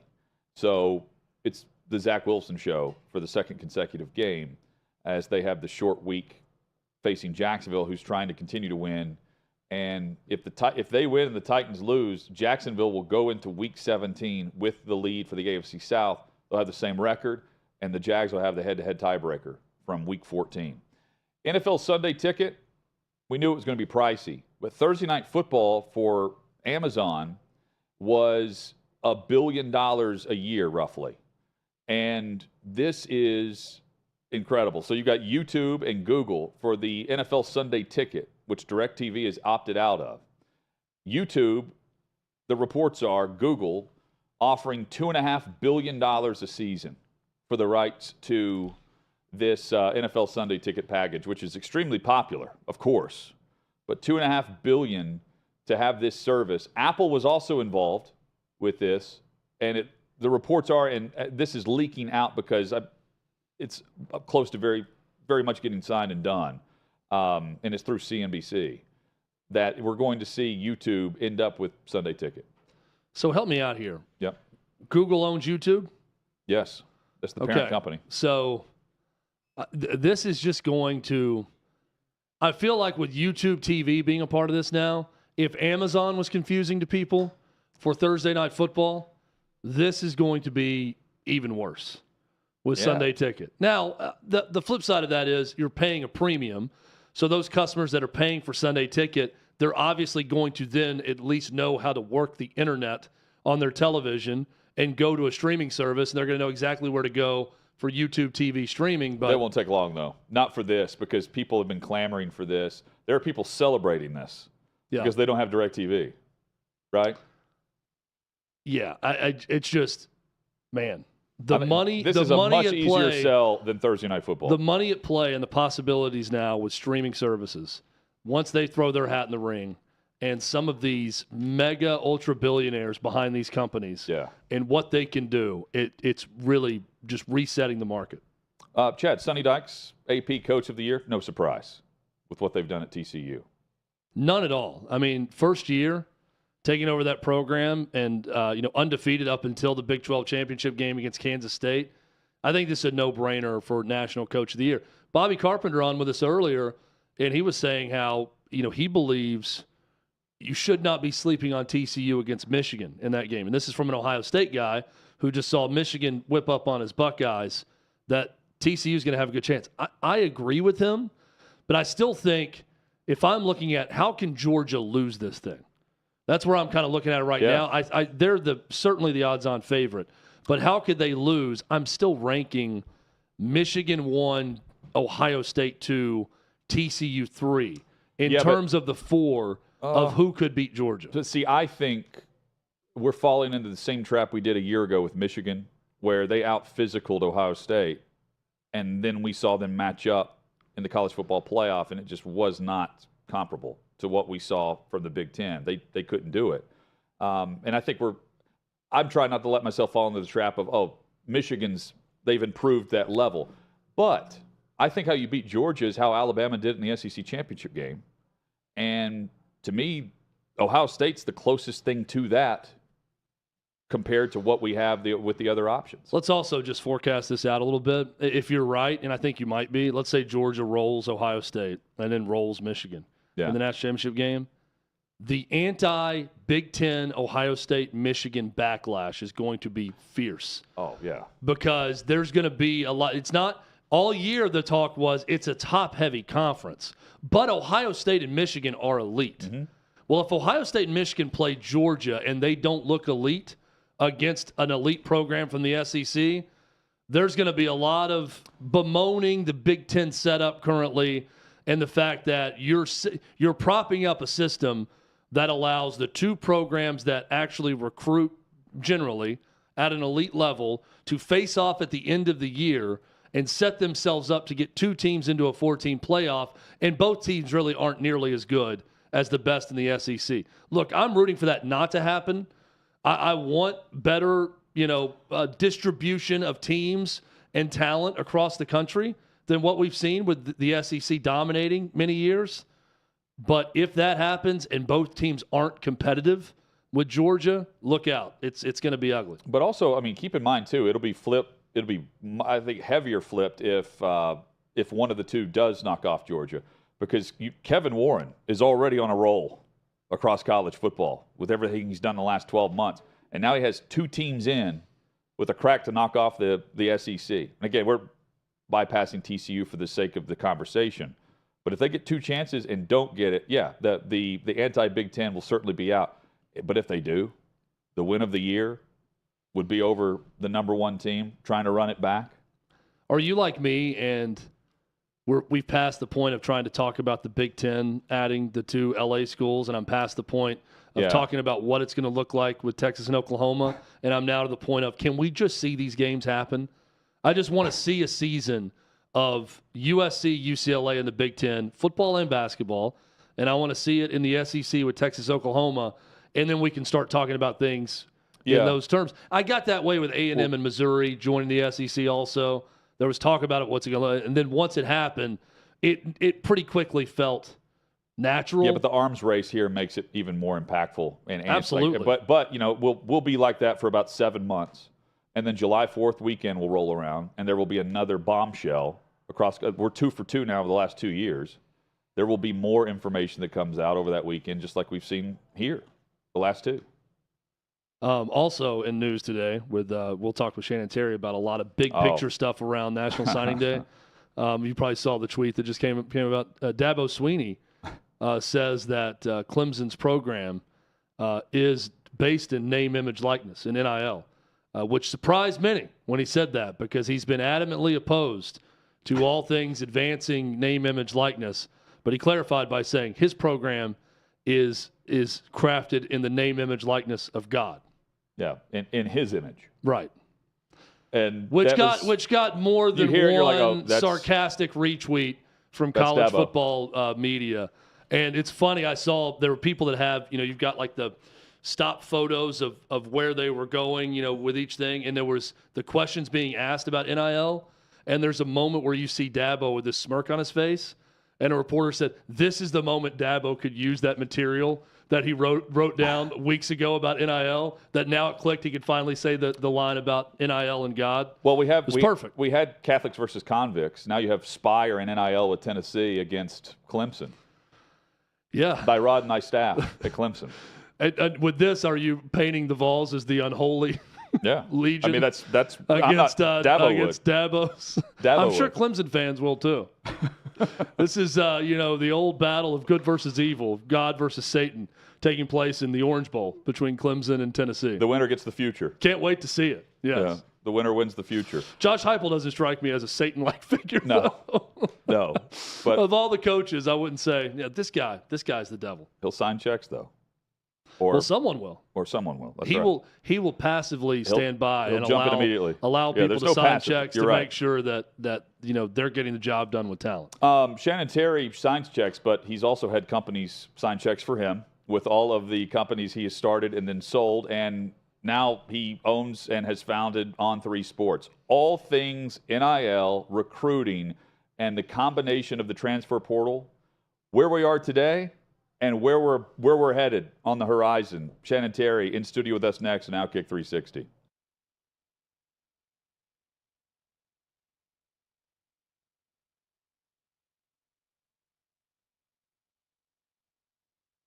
Welcome into the holiday edition of the Trey Wallace podcast. Happy to be joined today by SEC Mike. You guys know who he is. Michael Bratton joins us on the show. Mike, what's up, buddy? How are you? Hey, Trey. It's always a treat having you on my show, that SEC podcast. So, hey, it's an honor to do your show.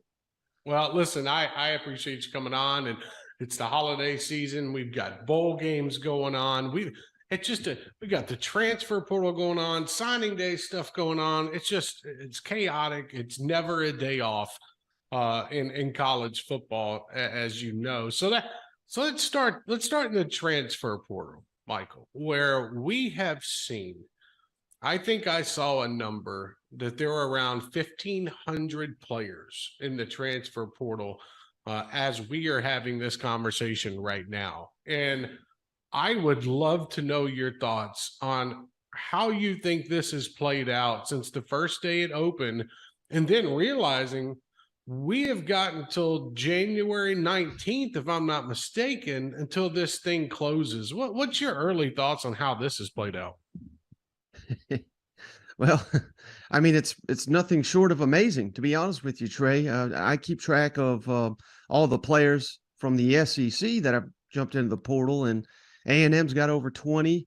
Arkansas, Auburn, Florida, Alabama, they're close to those figures as well, just below A&M. But man, it's absolutely chaotic, and I don't know if it's a good for the sport. I don't know if it's bad for the sport, but I certainly think that teams like LSU and Ole Miss, I think they've kind of laid a blueprint. If you want to turn over your roster in a single offseason, it can be done.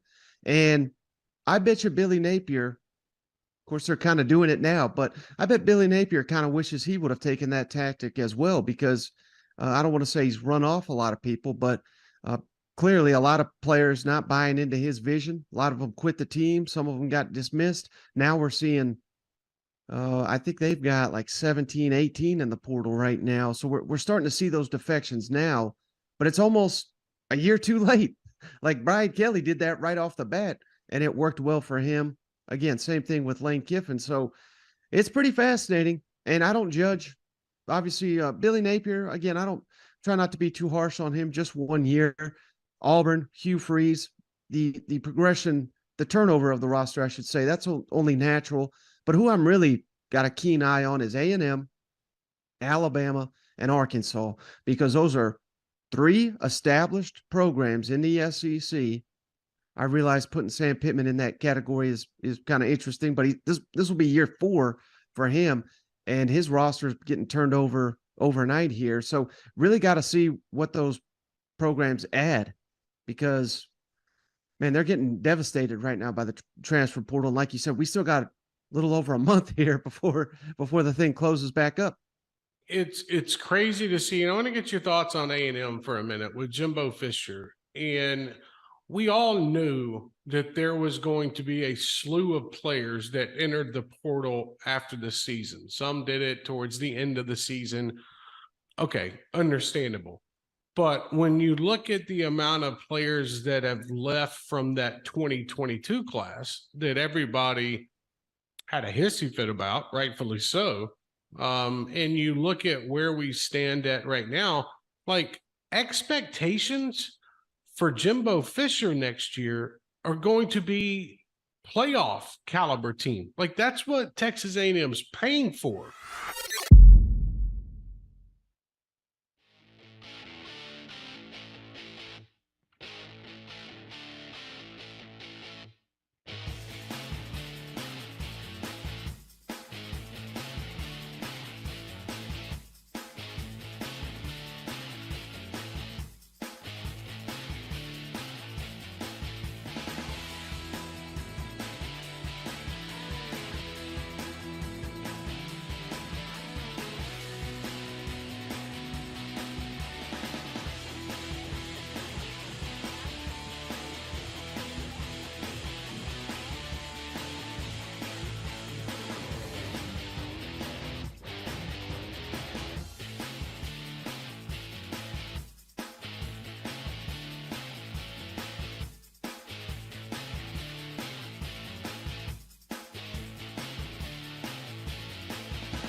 OutKick 360 rolls on 6th and Peabody, our location.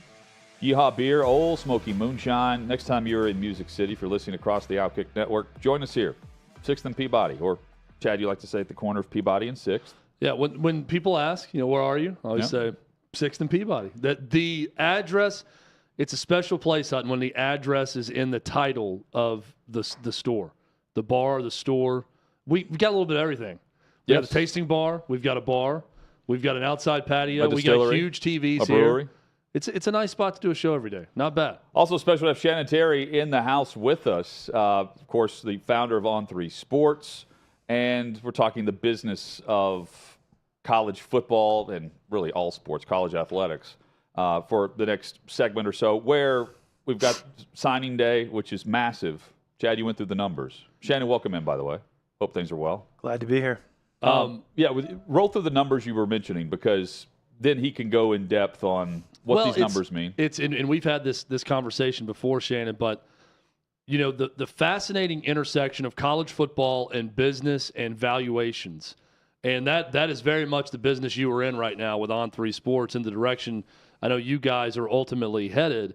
But Front Office Sports, and they credited On3 Sports, looked at the NIL valuation of Arch Manning and the entire Texas class, and had by On3 Sports NIL valuation, this is the biggest NIL valued recruiting class today on signing day. And even when I say these things now, it's crazy to me to think about that and look at those numbers. And this is what you're doing every day, though, is looking at high school players and where they can project. Yeah, I looked at that. Was 260,000? I think was the it was their average 265, 270, right around there. So that number obviously is Arch related. Arch was a unique situation because he had legacy, family brand value to his name. So it was a way different situation. There's a few of those, Bronny James and some of those guys. Yeah. So the number one question that everyone wants to know that our company's trying to solve for in this new era of NIL is, what is your value? Well, the first definition of value is what someone's willing to pay you. Okay, but it's way more complicated than that. And so our company set out about 2 years ago. We've got 30 years in the industry. We've got a lot of good data science and engineers to start solving for the value of an athlete. And so that's what we've been doing. And it's fascinating. It's obviously an inefficient marketplace, but we think we have cracked the code, and we've got the formula that will track as NIL grows from a $500, $700 million industry to a $4+ billion industry over the next 4 to 5 years. When you hear reports or Pat Narduzzi talking about Drake May being offered $5 million to go to another program, does that sound out of whack to you? Or if Arch Manning, if you guys have him valued at $3.5 million, does that just simply sound like the going rate for a quarterback of his caliber in college football? Okay, a couple questions there. First of all, I don't believe the $5 million by any stretch of the imagination. I don't think, Drake May has 1 year left of eligibility. And so if you said he's got 3 years left of eligibility, I would 100% buy into a 5-year. Well, he's got 1 year that he'll probably play. He's got, I think, so 3 years of eligibility, but he'll probably play one more year. He's got 1 year. Pro. Yeah. 2 years, I could potentially buy it. So it could be a $5 million deal over 2 years.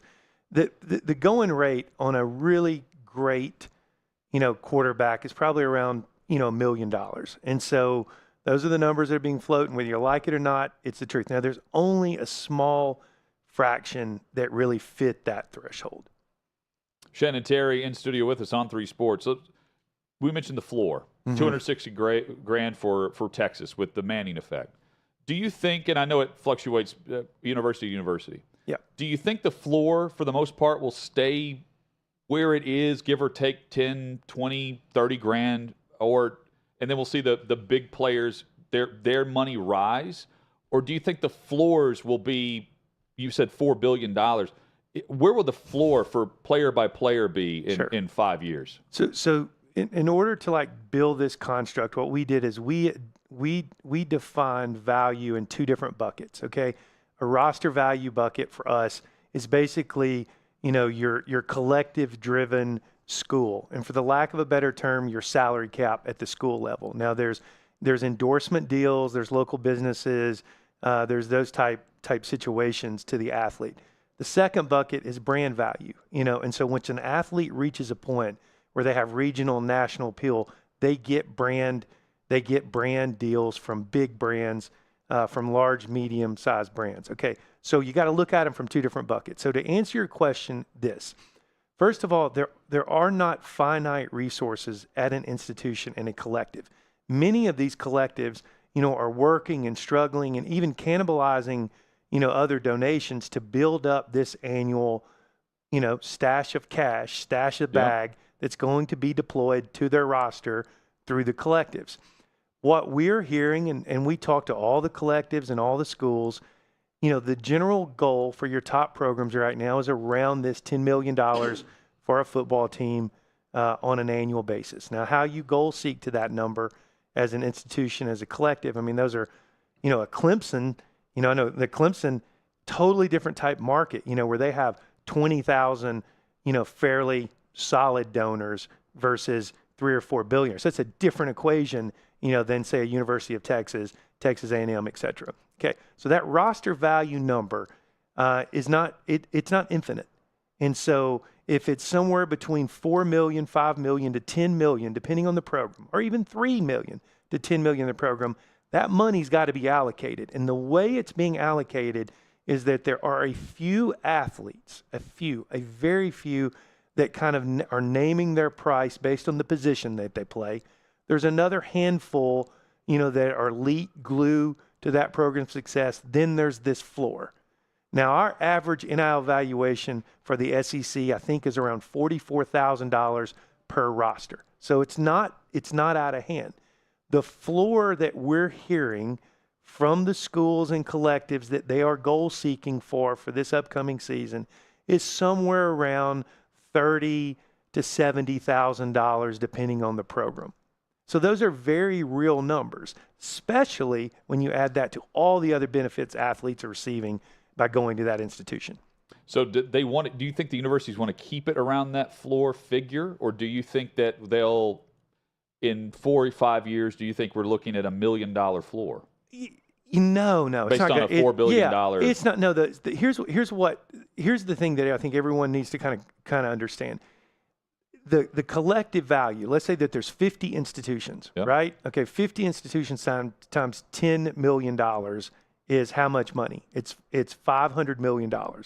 Okay, so that 500 is not 5 billion. The bulk of that 5 billion, 4 billion in NIL is going to come from big brand deals, okay, through the school. When the athlete's IP, their name, pairs with the logo, the University of Alabama logo, and then a T-Mobile comes in.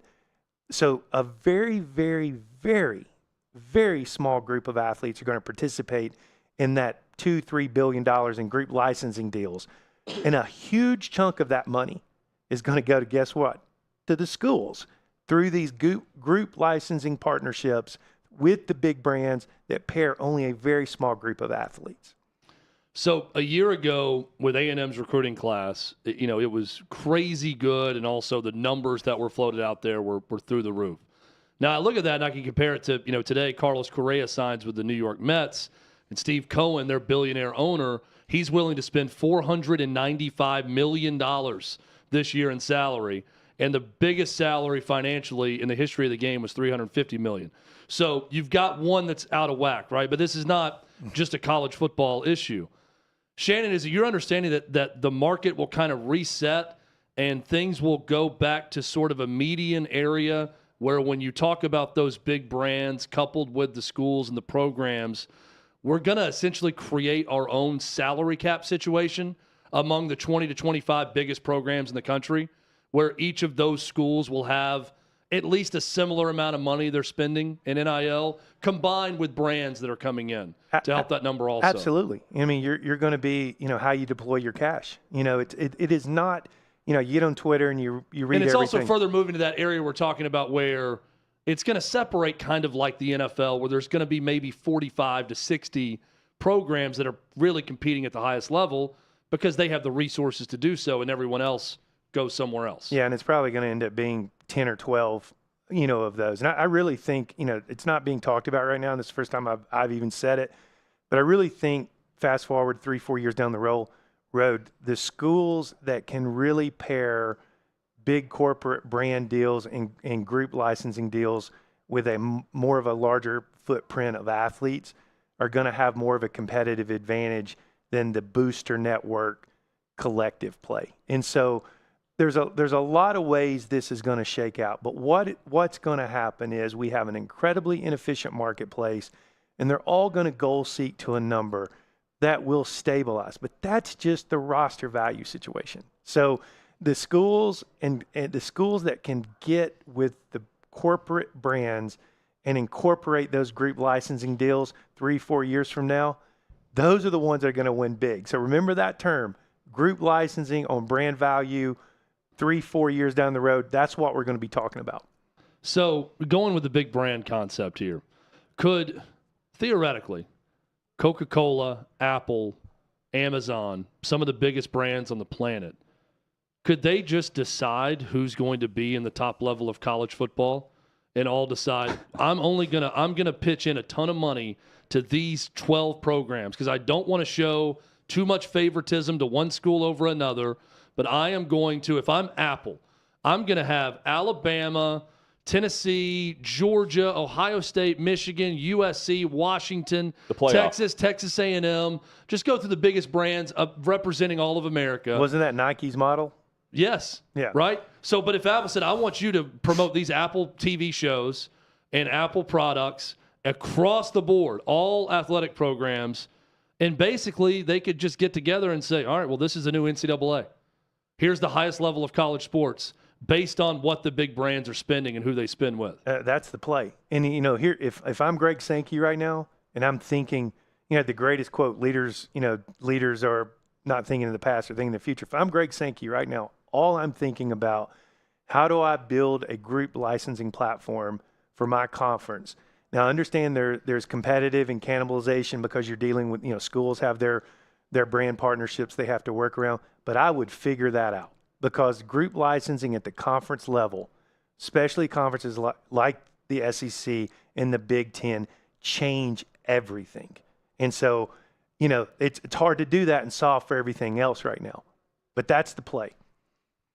So I love that concept of conferences deciding, okay, we're going to be out in front of this and get the group licensing piece, but it also feels like you're really pulling up the Vandys and the Mississippi States by the bootstraps, the Northwesterns. I mean, go through those conferences.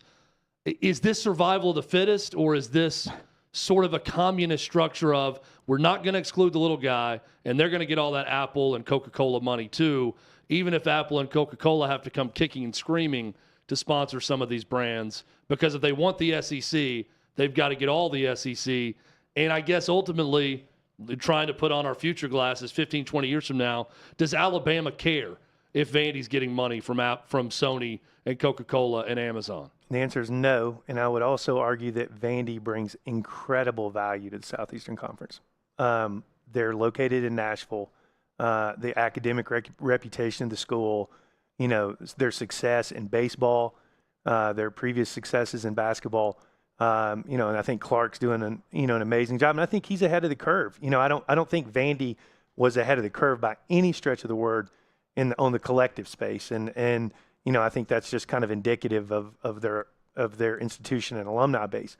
But Vandy's incredibly valuable to the SEC. Shannon Terry, founder of On3 Sports, founded Rivals, 24/7 Sports, now On3.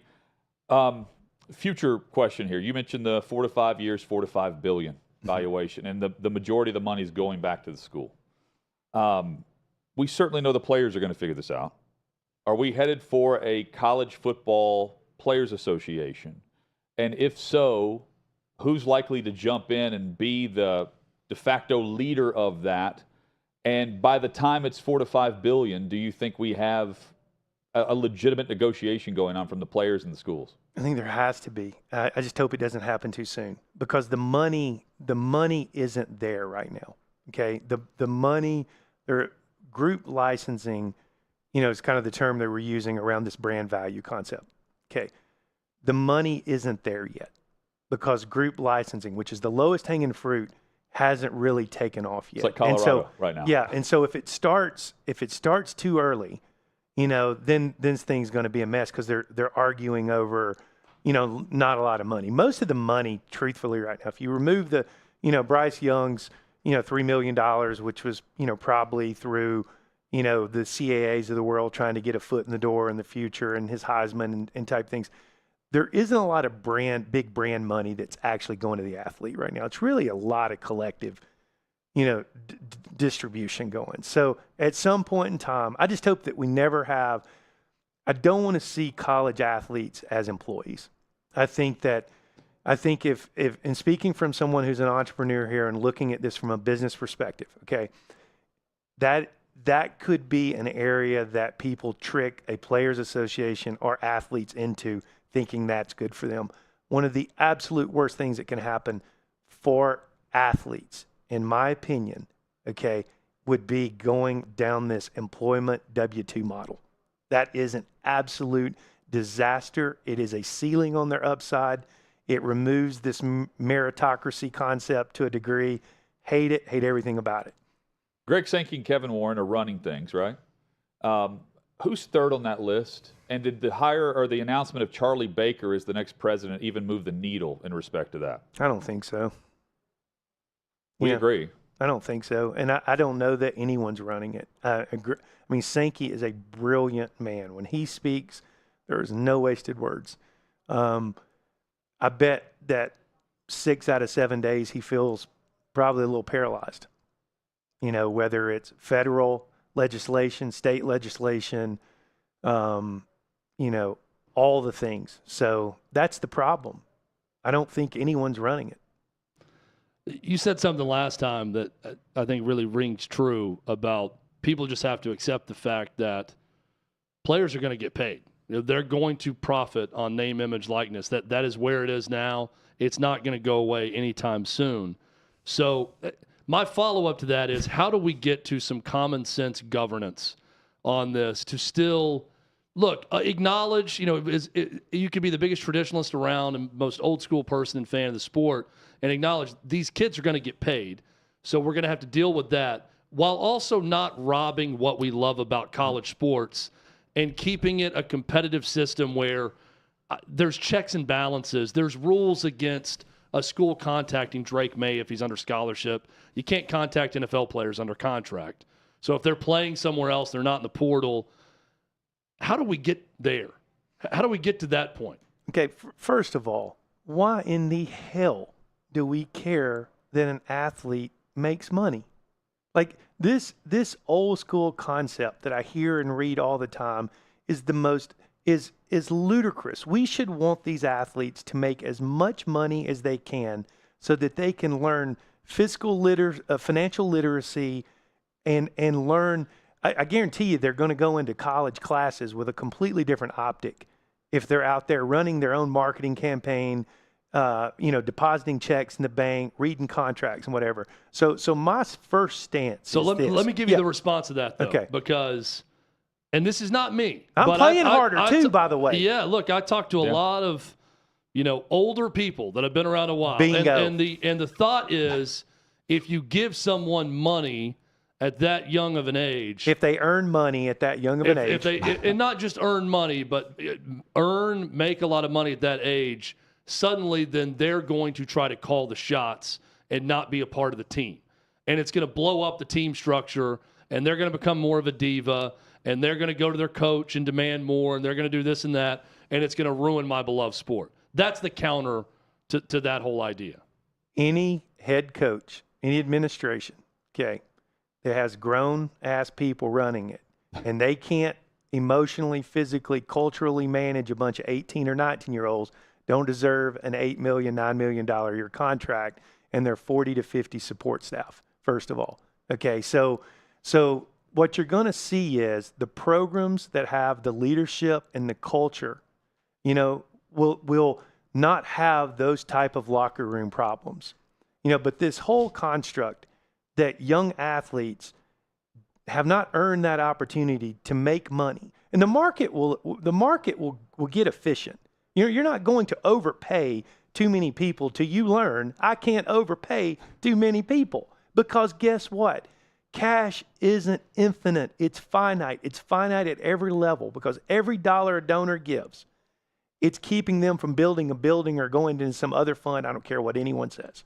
It's also crazy to me. Are we outraged about Livy Dunn making a lot of money? Why? At LSU for her Instagram following? I mean, granted, people aren't as passionate about SEC gymnastics as they are the Iron Bowl, but it's just when you look at it like big picture, I always wonder about that. I don't see, my uncle worried about that as much as their team's making money. Yeah, why do we care? And it's this old school thought that you're not seeing. The unintended consequences of this whole process has actually opened up a transfer portal window or more windows for the Olympic sports and the non-revenue sports so that those people now can move on to better education opportunities that fit what because they're thinking, I'm going to go be a banker. I'm going to go, do whatever.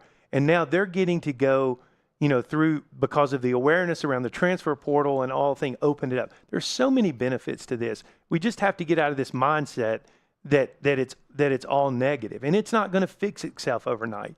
But it will fix itself. So we got about 3 minutes left. I'm going to try to go rapid fire here.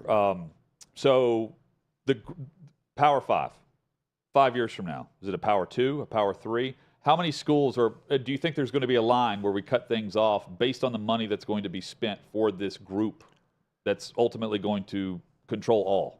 Yeah, I have no way to predict the future, but there has to be. You have a feel for the future, though. There has to be. I don't know the year. I don't know if it's 10 years or 3 years, but the inequity of the playing field, it's not that it's going to get worse. It's been awful. Like, I don't care what you say, the last 10 years, there's 3 programs a year, maybe 4, that could actually play for a title.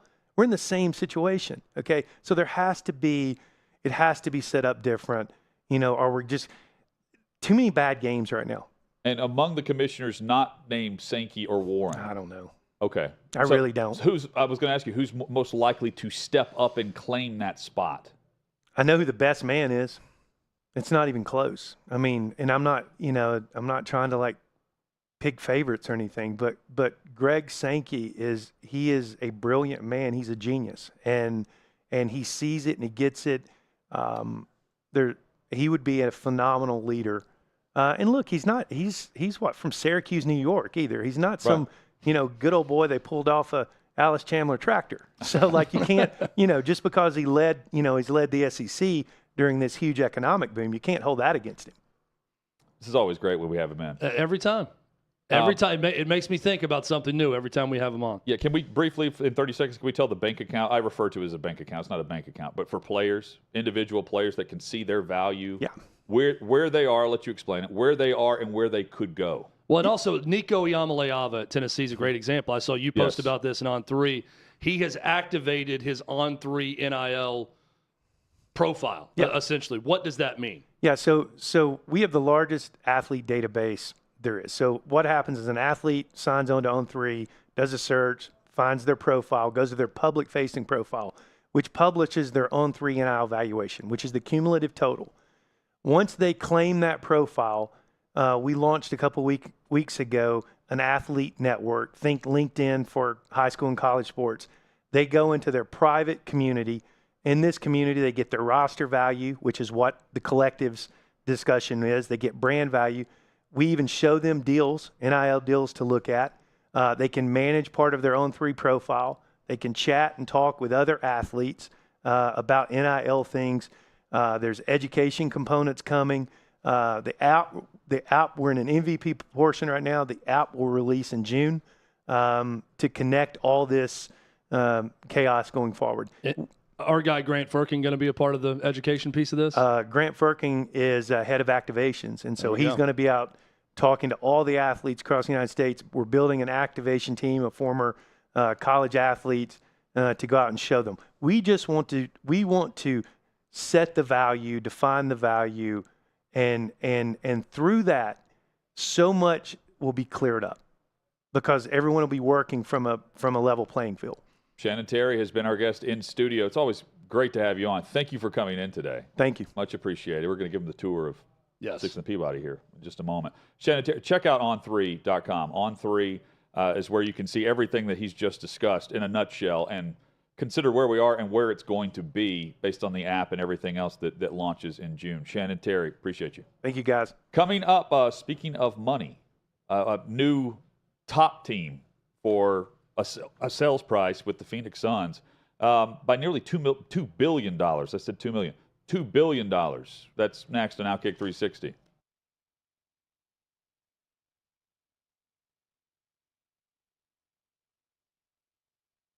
Yeah, I think because things, transitioned from that regime side to that fundamentalist side. So we also had to change some of our tactics and our procedures and everything else and how we did things to cope with these guys because they were coming up with some ingenious ways of doing things along the line as well with some of the IEDs, some of the, the booby trapping the houses, things like that, using the cell phones to call to detonate everything.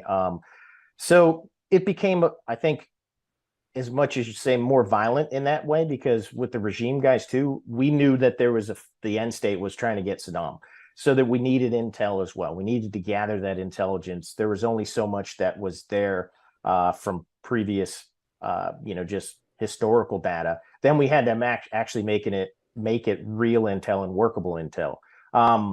But with the fundamentalists, if you gave them a chance to vote, and we'd say vote based off, okay, does this guy want to is he going to go along with the capture or is he wanting to fight? And then let's see who wins. They would rather fight than do anything. There was, so many times guys would detonate suicide vests because it's like, well, they're not going to take me, clack themselves off, thinking they're killing, other folks around them. But, they just, I don't know, they just were different folks. And it was like we had to get more violent in a way, because again, we were going after intel and doing things and our procedures and everything on the battlefield just had to kind of adjust just like they were doing. That's crazy. I truly cannot imagine. And I was in college. I started college in 2010. So I was in high school when things were getting kind of real bad in the 06, 07 era. And I remember people would always talk about do we really need to be fighting these guys? Are they really that bad? I'm like, this Zarqawi guy's literally chopping people's heads off, right? And don't think it stops there. Like, if this guy could, he'd chop all of our heads off too. Fortunately, they dropped a couple bombs on him, I believe, if I recall correctly. So now I want to get into some comparing and contrasting. What were the big differences between fighting in Iraq versus fighting in Afghanistan? Was it mostly the terrain? Was it the level of the combatant? Like, what were the big takeaways that were different from each other? I think early on with Afghanistan was, everything was so spread out. Everything was so far in between, and we didn't have many helo assets early in the war, just because of how, basically really having to share them along with the other task force and things like that. And so there was a lot more driving, or you would get flown to an area and then you'd be there for a bit, and then, oh, you're not getting there, you're not getting back to your home base for a while. So you're trying to make do of it and literally just sometimes sitting around doing nothing. But then within Iraq, you had more cities, bigger cities, everything else that we were hitting. Granted, you had Kandahar, you had Kabul, but everything really wasn't happening in those locations. It was farther out because, where the terrorists had their training camps from, years before us ever getting there. But then within Iraq, they could hide right there in the cities. There were, so much, just open roads, everything around. And everything else at a lot more built up areas, and it was an easier road system to get around. So it made it easier for them as well to move around. The terrain, definitely changed throughout. Iraq, you had your river valleys in a way, and you had the humidity, you had palm groves, everything else, and then you had your rocky mountain areas, dry areas. But then Afghanistan was just so severe with the mountains. I mean, that that's some treacherous terrain in itself.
you need any indication about what the Washington Commanders are going to bring for a new record sell in the NFL, look no further than what the Phoenix Suns just brought. This blew me away. $4 billion is what Matt Ishbia, the CEO of United Wholesale Mortgage, is spending to purchase the Phoenix Suns from Robert Sarver, who is he's owned the Suns and the Mercury for over nearly 20 years now, maybe right at 20 years. Trying to think back, it was 2002 or 2004, one of the two. Nonetheless, former walk-on at Michigan State. He says his dream has always been to own a sports franchise. Well, now technically he has two with the Suns and the Mercury, because that was part of this sell as well. And the previous record in the NBA was $2.35 billion, which was in Brooklyn. This is out west in Arizona, and you're getting $4 billion. It's insane. And it tells you there are plenty of, not plenty, there's a handful of billionaires who are looking to buy into pro sports right now instead of later, and they probably have good reason why. And with market and brand, I wouldn't even put the Suns, it may be borderline top 10 in the league in terms of brand and market. That's what's crazy to me. This is not the New York Knicks being sold for $4 billion or the Los Angeles Lakers. Right. Or the Boston Celtics. I mean, I can go to the Chicago Bulls. I can go down the list of teams I would put as bigger brands in better markets, the Miami Heat even, that would sell for more than the Phoenix Suns. They got a really good team right now, and that's not a bad market at all, don't get me wrong, but, man, that shocked me. But so you had the owner, Sarver, who was suspended back in September following the independent investigation on workplace environment. And, his punishment is he's got to sell, and here he is, $4 billion. Now think about what the Vegas franchise will be worth. Once you have the owner there and the value of that market for that team. And by the way, just get into a scandal if you're an owner of one of these teams, and you're going to make billions in the sell. Yeah. It worked out for Sarver. It's going to work out for Daniel Snyder. As long as you're not attached to the shield or the brand. It worked out for Sterling. Or the logo. With the Clippers. Sure did, yeah. They're making a lot of money. Coming up, Aaron Murray joins us. College football analyst, former Georgia Bulldogs quarterback. Then Clay Travis in 25 minutes.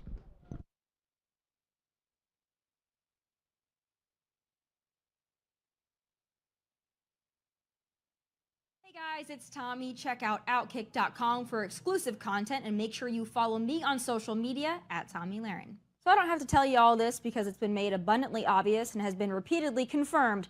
Conservative accounts, voice of speech, and ideas have been baselessly and selectively censored or removed by big tech, namely on old Twitter, and currently on the rest of the platforms that don't have an Elon Musk or a shred of integrity. And the liberals, the leftists, the Democrats, and the journalists, who also happen to fit into those aforementioned categories, have not cared, haven't covered it, or both. So I find it pretty rich that they are throwing a tantrum about it now that Elon and new Twitter has applied the actual rules, the actual community guidelines, and the actual legit terms and conditions on them. But I want to back up just a moment and tell you that when I saw that headline about Elon suspending journalists, I was really confused because Elon Musk is dedicated to free speech and doesn't really seem to care what the collective unibrain left thinks of him for restoring it, so it wouldn't make sense for him to suspend critical journalists. So I did a little research and I had to wade through several paragraphs and about 5 different articles to discover the reason he suspended the accounts. Not because these journalists, and I use that term loosely, from the New York Times, the Post, CNN, and others were critical of Musk, but because they were involved in sharing his real-time location. You can say what you want about people you don't like, but you don't get to put their real-life safety in jeopardy. The doxing or sharing of personal addresses, phone numbers, plus violent and specific threats on Twitter is another reason old Twitter sucked so bad. I know because it happened to me on several occasions, and I had to report it numerous times before old Twitter took action or took down the tweets. But as for these snakes who put Elon's whereabouts on the platform for the world to see, he restored their accounts, proving he's not only fair, but overly so. But still, I find it wild that it took the 7-day suspension of these liberal journalists from these liberal outlets to get these liberal journalists and their liberal outlets to cover censorship in any way, shape, or form. Like, where have y'all in your headlines been for the last 5 years? But it goes to show what we've known all along. It's going to take a taste of their own medicine to get them to give one iota of a crap about the things that we've been battling for a decade or more. But let me end with this. Aside from the doxing and sharing of location information, I hope these liberal hacks are the opposite of censored. I hope they always have a wide open platform to spew their drivel so the people of the world can see and read just how deranged and ideologically ill their ideas truly are. So put it all out there, green hairs, and let the people decide. Tune in every Monday, Wednesday, and Thursday at 7 p.m. Eastern as I give you my hot takes and, of course, my final thoughts.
OutKick 360 rolls on from 6th and Peabody. Yeehaw Beer, Old Smoky Moonshine with Chad Withrow. I'm Jonathan Hutton. Glad you're with us across the OutKick network. Pleased to be joined by former Georgia Bulldog quarterback Aaron Murray, who is back on the show. We had Aaron on preseason, where we kind of figured the Georgia Bulldogs would be in this position. He joins us today, presented by Twisted Tea.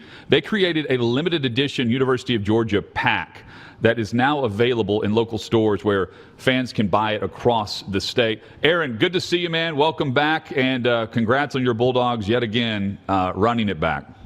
Yeah, thanks for having me back on. And I'm excited, man. It's been a fun season. I hope Georgia fans aren't getting too comfortable with this, and I don't want to get ever to that Alabama phase where we just expect to be. And I guess you should expect to always hope to get to a playoff berth, but I just don't want us to turn Alabama fans. So no, I'm excited. It's gonna be a fun holiday season. Excited for next weekend. Excited to kick back, relax, drink my limited edition Twisted Tea, have some fun, and hopefully enjoy Georgia whooping up on Ohio State. So we're 10 days away from the college football playoff. Georgia, Ohio State, Michigan, TCU. How concerned should Georgia fans be that they drew Ohio State, not TCU, in the semis? Well, it's a team that I didn't want to face. I think obviously they got big news when one of their top receivers, Jackson Smith and Jigba, decided not to come back for the game. I was like, thank goodness. Like, the last thing I want to face is C.J. Stroud, Jackson Smith and Jigba, and Marvin Harrison Jr. So I think that was a big sigh of release for Kirby and Georgia Nation as they get ready for this football game. But listen, what we've seen hurt Georgia over the past 2 seasons is at times a vertical passing attack, and I know they look good versus Tennessee. Hendon missed a couple shots down the field, which I think obviously benefited Georgia, and if he would have executed on one, if not both of those, maybe it's a different game, maybe it's a little bit closer game. I think Georgia still wins it, but I do feel comfortable knowing that, hey, you give Kirby and Muschamp 3-4 weeks to prepare for an offense. I think they'll be plenty fine to go out there and execute. And anticipate Jalen to go out there and put a lot of pressure on CJ. The one thing that gives me confidence, and it's a little bit different than say like last year versus Alabama, and even versus LSU, is the fact that CJ is not a very mobile quarterback. The thing that Alabama had success with is they were able to create explosive plays down the field, but you always had to worry about, okay, where is Bryce Young? Is he in the pocket? Is he out of the pocket? We have to make sure that we stay in our rush lanes. Essentially with CJ, and he's a little bit mobile, but man, you just give those guys a green light. You tell them, hey, man, you go get after him. You don't have to worry about him really extending the play with his legs. I think that frees up that defensive line to essentially hit that green light and not give him a ton of time in the pocket to be able to throw the ball vertically down the field. Aaron Murray, our guest on OutKick 360, also different than last year. At this time last year, we were discussing Stetson Bennett and whether or not he should be the quarterback going to the college football playoff. Not discussing him at all in that regard. It's the opposite. So if Georgia, if there is a weakness to be concerned about, what is it on this Georgia team? Oh, man, there really isn't there.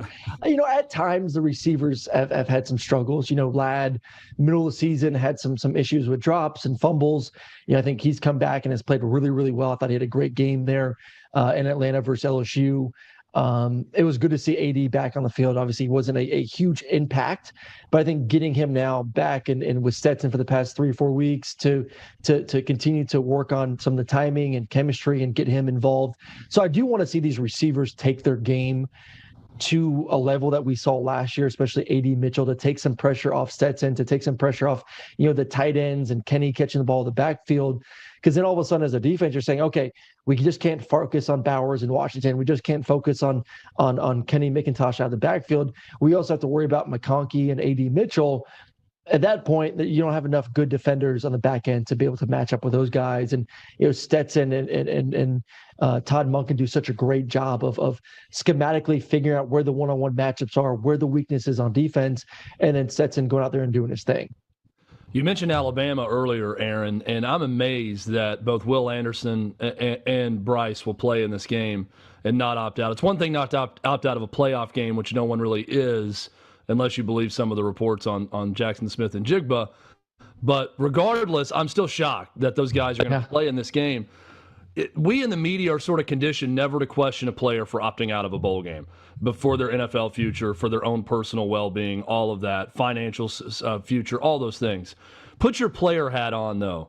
If your top receiver opts out of a New Year's Six game and you're going to play in it and you've got an NFL future also, how do players view that decision? Is it any different from us in the media?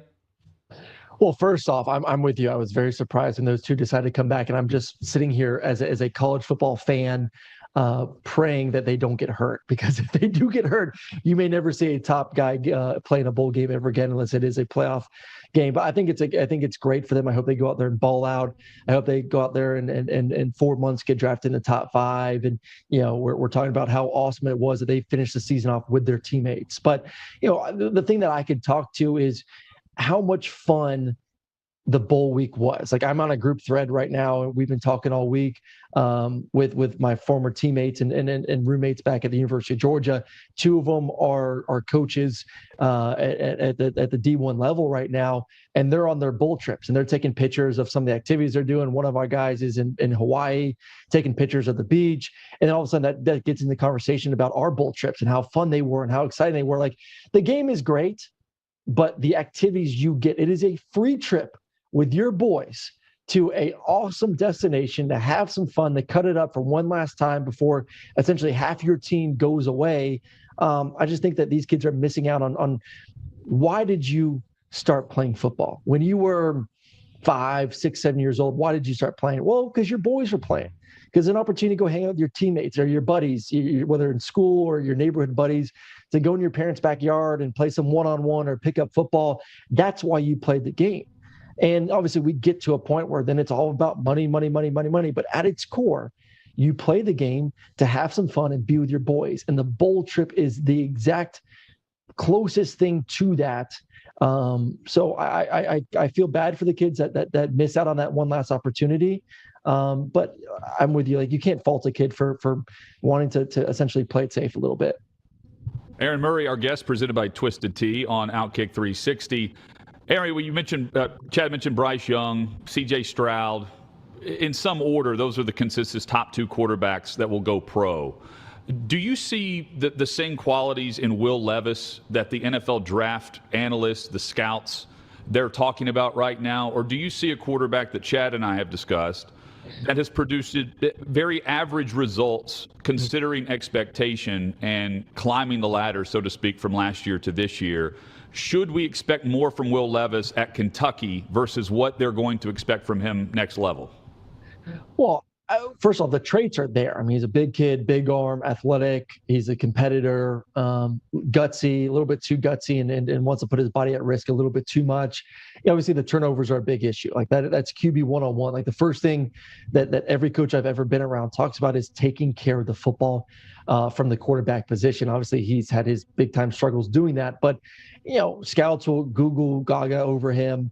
The one thing that didn't help is just the pace and type of system that he ran at Kentucky. I think the problem is you look at all these other quarterbacks and they're running, up-tempo offenses, spread offenses. They're throwing the ball 40, 50 times a game.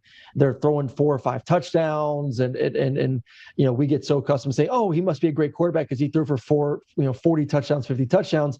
And you look at Will Levis and he doesn't have those stats. I'm less concerned about the yardage. I'm less concerned about the touchdowns just because his offense really didn't give him that ability to create those plays at a consistent rate.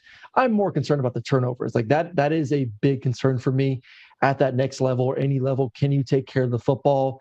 But you know what? I honestly, I don't love any of the quarterbacks in this draft.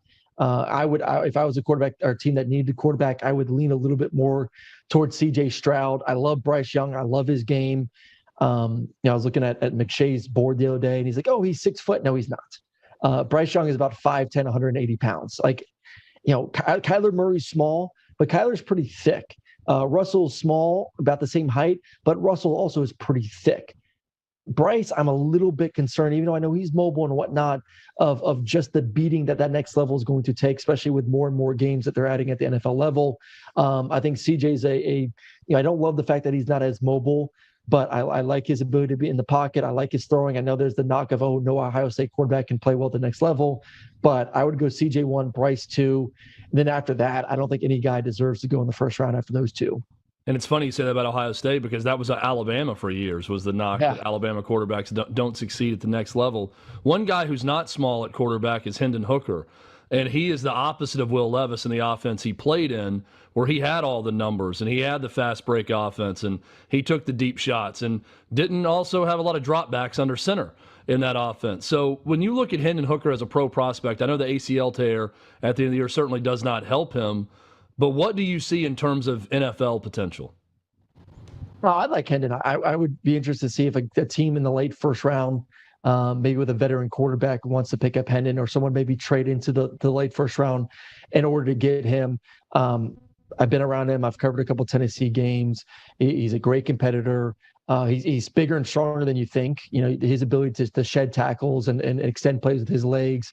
Obviously, the deep ball accuracy is awesome.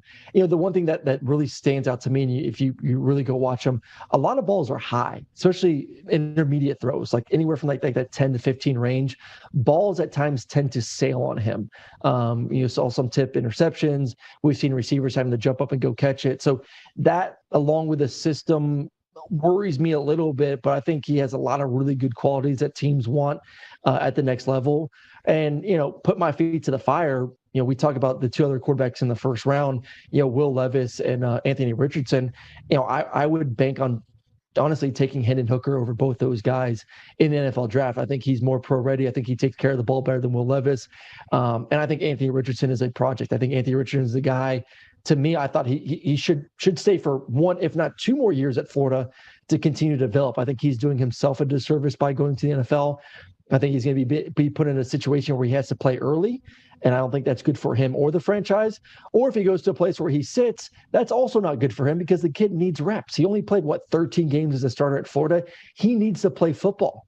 And either situation, the NFL is not going to be good for him. Sitting's not good, and being put out there and essentially not succeeding early on, as we've seen from quarterbacks in the past, I think is going to do a lot of damage to his potential.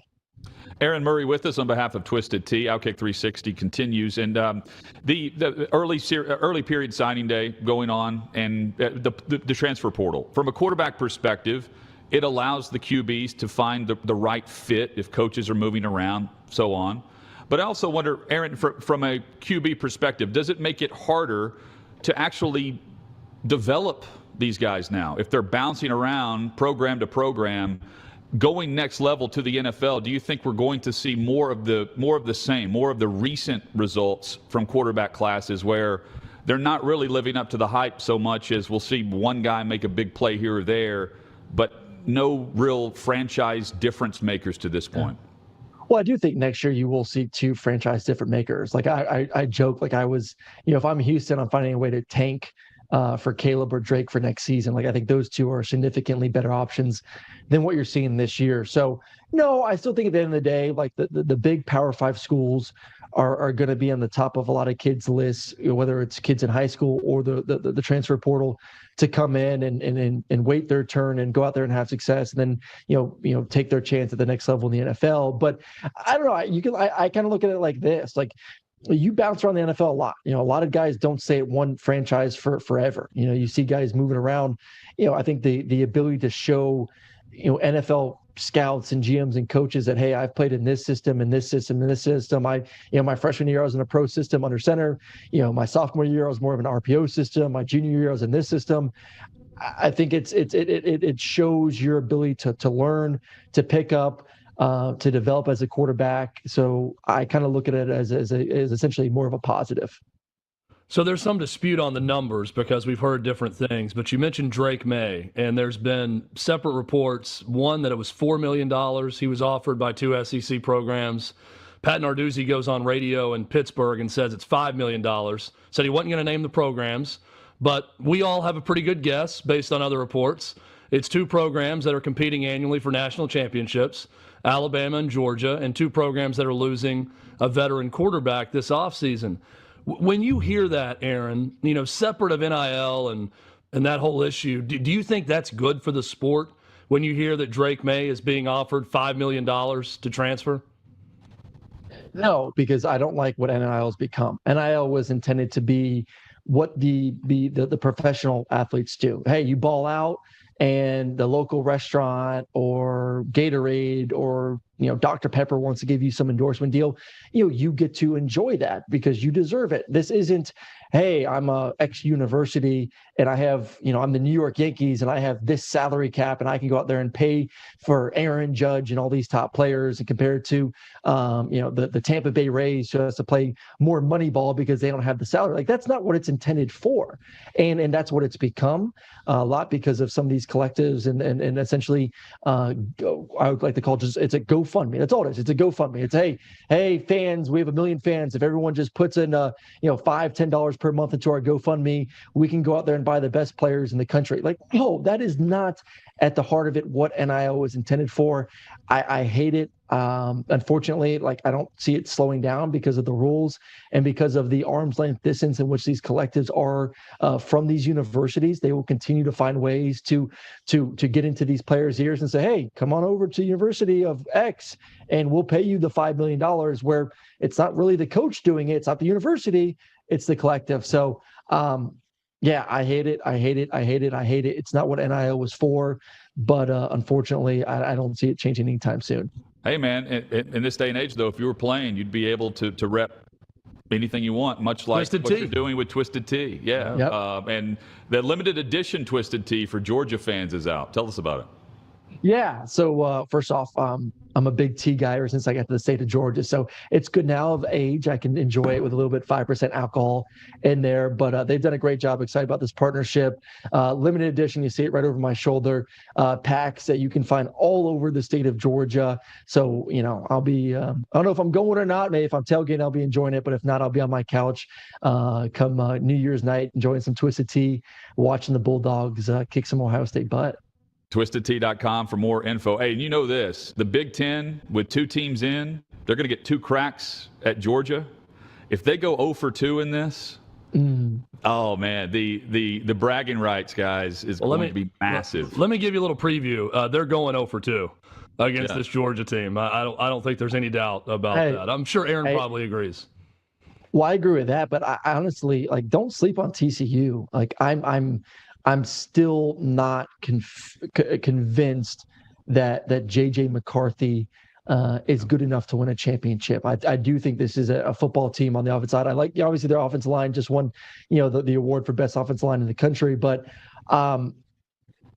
I know he played great versus Ohio State. Those dudes were wide open over and over again. I think TCU will have a little bit, and they've improved on the defense side of the football, a better game plan to make Michigan one-dimensional. And I think their offense is good enough to score some points with Duggan and Judkins on the outside. So I think Georgia rolls versus Ohio State. I think they're the more physical team. I think their offense will go out there and excel.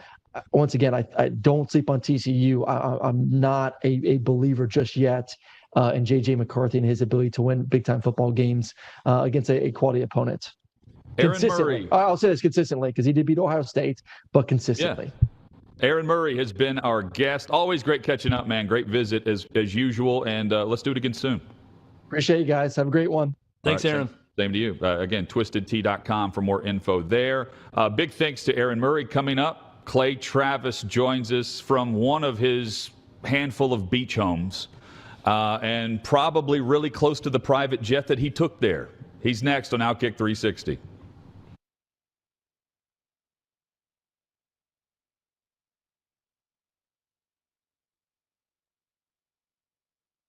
Welcome into the holiday edition of the Trey Wallace podcast. Happy to be joined today by SEC Mike. You guys know who he is. Michael Bratton joins us on the show. Mike, what's up, buddy? How are you?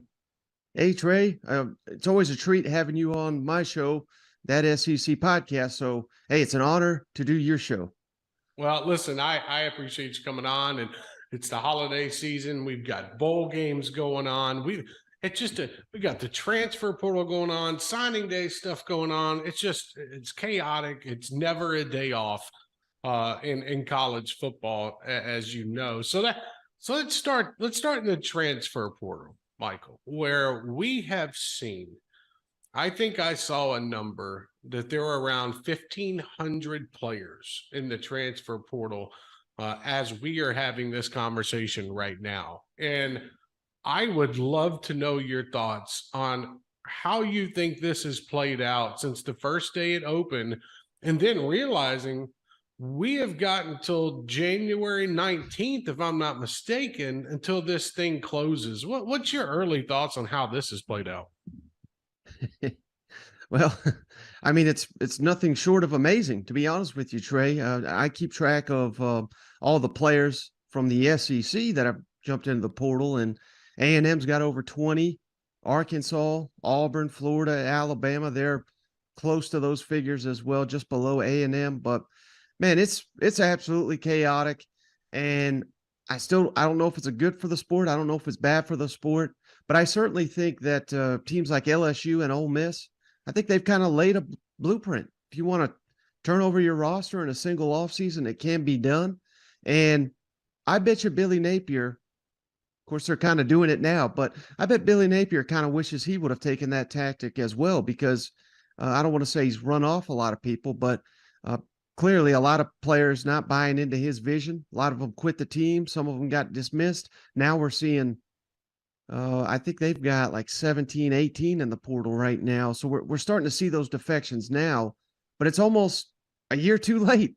Like Brian Kelly did that right off the bat, and it worked well for him. Again, same thing with Lane Kiffin. So it's pretty fascinating, and I don't judge. Obviously, Billy Napier, again, I don't try not to be too harsh on him. Just 1 year. Auburn, Hugh Freeze, the progression, the turnover of the roster, I should say, that's only natural.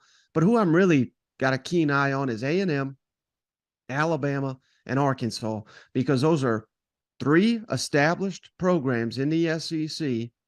I realize putting Sam Pittman in that category is kind of interesting, but this will be year 4 for him, and his roster is getting turned over overnight here. So really got to see what those programs add, because, man, they're getting devastated right now by the transfer portal. And like you said, we still got a little over a month here before the thing closes back up. It's crazy to see. And I want to get your thoughts on A&M for a minute with Jimbo Fisher. And we all knew that there was going to be a slew of players that entered the portal after the season. Some did it towards the end of the season. Okay, understandable. But when you look at the amount of players that have left from that 2022 class that everybody had a hissy fit about, rightfully so, and you look at where we stand at right now, like expectations for Jimbo Fisher next year are going to be playoff caliber team. Like that's what Texas A&M's paying for.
Been a real fun show today. OutKick 360 continues from 6th and Peabody with Yeehaw Beer and Old Smoky Moonshine. Our thanks to Aaron Murray for joining us, Shannon Terry, Bobby Carpenter, and all of you from across the OutKick network. 6 states is where you can hear us on radio. And, of course, you can live stream us each day at OutKick.com. With Chad Withrow, I'm Jonathan Hutton. We say hello to Clay Travis, who joins us from his beach home in Florida. Clay, I said I didn't know which beach home at where we'd be contacting you. We appreciate the visit. How are you? I'm good. I'm not actually at our beach place. It's not warm enough there right now. I'm all the way down in Key West. So I am, as the rest of the country begins to freeze, it's 80 degrees, and I'm sitting in Mallory Square about to watch the sunset here. So for people who've been to Key West and Mallory Square, that's where I am right now. Chad, why did I have a feeling that he was going to prove me wrong yet again? Yeah, you knew that he was going to one-up even your question about multiple beach homes. Yes. Clay, have you scouted any property while down in Key West, or are you going to buy another beach spot there? Yeah, I've looked around, but I've got 2 in Florida already. I think I'm good here. And I'm not sure. You know, the beaches are not spectacular in Key West. So not sure it's the ideal permanent location, but certainly in the winter, I mean, this is about as perfect of weather as you can get in the continental United States. Clay, I saw you post from the bar. Forgive me, I don't remember the name of it, but the place that Mike Leach would frequent when in Key West, one of his favorite spots. And I know you mentioned that he's got a bar stool named after him in this place. Just another one of the many cool things about Mike Leach, and I know you posted from that bar. Yeah, Captain Tony's for people. It's an iconic bar in Key West, right by Sloppy Joe's, which is another iconic place that Ernest Hemingway. I mean, they're old enough that Ernest Hemingway used to drink there, those bars. So they have stools with famous people's names on them that they've written on the top. And one of them is Mike Leach, another one, Urban Meyer. But the last time I was here last year, Mike Leach told me to go in, that I would like the bar. I did. And actually, the last time I texted Mike Leach was to see if he was potentially going to be down in Key West at all while we were here. And he told me he wasn't before Christmas. They had the bowl game, but that he was planning on spending most of January here because he loved it down here. And obviously, that's not going to happen. But that was literally the last text exchange I had with him shortly after the Egg Bowl, because I knew we were going to be down here for a week, and was hoping I'd be able to meet up with him. Clay Travis with us. We just had Shannon Terry in studio with us, Clay. We're all real good friends with him, and he throws out there, hey, 4 to 5 years from now, NIL, the business itself will be around $4 to $5 billion compared to the multi-millions we're seeing right now. If that's the case, will we see a players union? Will we see a CBA of some sort? Where are we headed if it's going to be that quick around the corner? Look, there are a lot of complicating factors associated with the union. Among them is that everybody has to be considered an employee. The typical way that a union works, and this is no great revelation, but the union is not typically designed for the highest earning. Right now, most NIL money, almost all of it's going to a tiny sliver at the very top. The people, quarterbacks, elite talents that would be able to get deals. But most of the money's not going to, the grunts. Remember, there's 85 scholarship players on every FBS team. And there's probably 50 players, I would venture, certainly 100 or less, that are making like 95% of the money. So there's complicating factors in terms of all the different leagues having their own rules, all the different states having their own rules. Remember also that some places allow high school kids to start getting paid for NIL.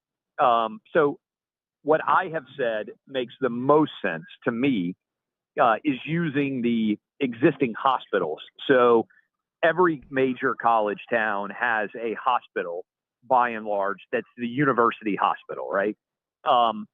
Those university hospitals, though, have mostly all been spun off. They're no longer owned by the universities, and they're run for profit. So what I have said makes sense to me is if you look at university athletic departments purely from a business perspective, the only ones that really make money are football and men's basketball. And then the money that those programs make, they rotate into all the other scholarships. So if you are, let's say, a men's track and field member or a women's swimmer, you, from a financial perspective, would not deserve a scholarship. But because football and men's basketball, by and large, makes so much of the money, that profit, instead of going to the men's football and basketball players, goes to fund the entirety of the athletic department. In other words, if you think of an athletic department as like 20 different businesses, if your goal is to make a profit, you would only have like 2 athletic teams, right? And so what I have kind of thought might happen at some point is you spin off the athletic departments that are making money. The athletic department does basketball and football in some way. And I can see a system where you have basically a for-profit institution where Tennessee football, let's say, or Ohio State football is owned by shareholders and is run for profit. And then one of the shareholders, for instance, is the university. The players then are all employees subject to a collective bargaining agreement. And much like an NFL or NBA franchise, all of those are run in order to maximize profit. You can buy and sell the franchise. I can see that making sense, again, using the individual hospitals as a guideline, but you would have to have a employee-employer relationship in order to create a CBA. And again, I'm going into a lot of detail here, but the CBA is allowed because a union represents the players and negotiates with the larger entity, right? The team or the league. And the reason why a CBA exists and is not considered antitrust is because the collective bargaining agreement is an exemption to antitrust law. Because otherwise, if you said, hey, we're only going to pay, every team has a salary cap of $100 million, that would be an antitrust violation. But when it's collectively bargained, it's considered to be an exemption to existing antitrust law. That may be way more complicated and maybe way more detailed than most people are interested in. But, the end result is that if you are on the minimum wage scale of a team, you end up doing far better. If you are a superstar, you end up doing much worse. In other words, LeBron James would make $100 million, but the lowest salary now in the NBA is $6 or $7 million a year. Those guys would never make 6 or 7. LeBron's basically giving his money to the lower tier of the union, if that makes sense. Yeah, no, it's a great explanation. Clay, when Charlie Baker, Massachusetts Governor Charlie Baker, is named the next president of the NCAA, do you have any reaction to that, or do you just think the NCAA doesn't really matter until they decide they're going to have some sort of head of commissioner of football, commissioner of men's basketball, the sports that make money that we just talked about. Well, the NCAA is hoping that Congress, which is kind of laughable for anybody out there who has a lot of faith in Congress, is going to come in and nationalize the NIL rules. Because right now you do have a bit of a mess, right? Where Florida has one state law, California has another one, and we haven't really gotten into it too much, but you could see a world where state legislatures begin to pass NIL rules that benefit their local state institutions. And you could have the University of Florida trying to recruit at a disadvantage, let's say, against the University of North Carolina because of the difference in North Carolina and Florida NIL. So to me, hiring a politician or a retiring politician seems to me to indicate that the NCAA is still hoping that they're going to get some form of resolution from the existing Congress. Again, I don't have a lot of faith that Congress can get hardly anything done right now. And even if you did have a lot of faith, how high on that list is, hey, let's get concerned with name, image, and likeness national legislation? I just don't know that it's very high on the flow chart of congressional focus. Steve Cohen is a billionaire, Clay. There's no doubt about that. He's going to spend $495 million on this Mets team this year alone.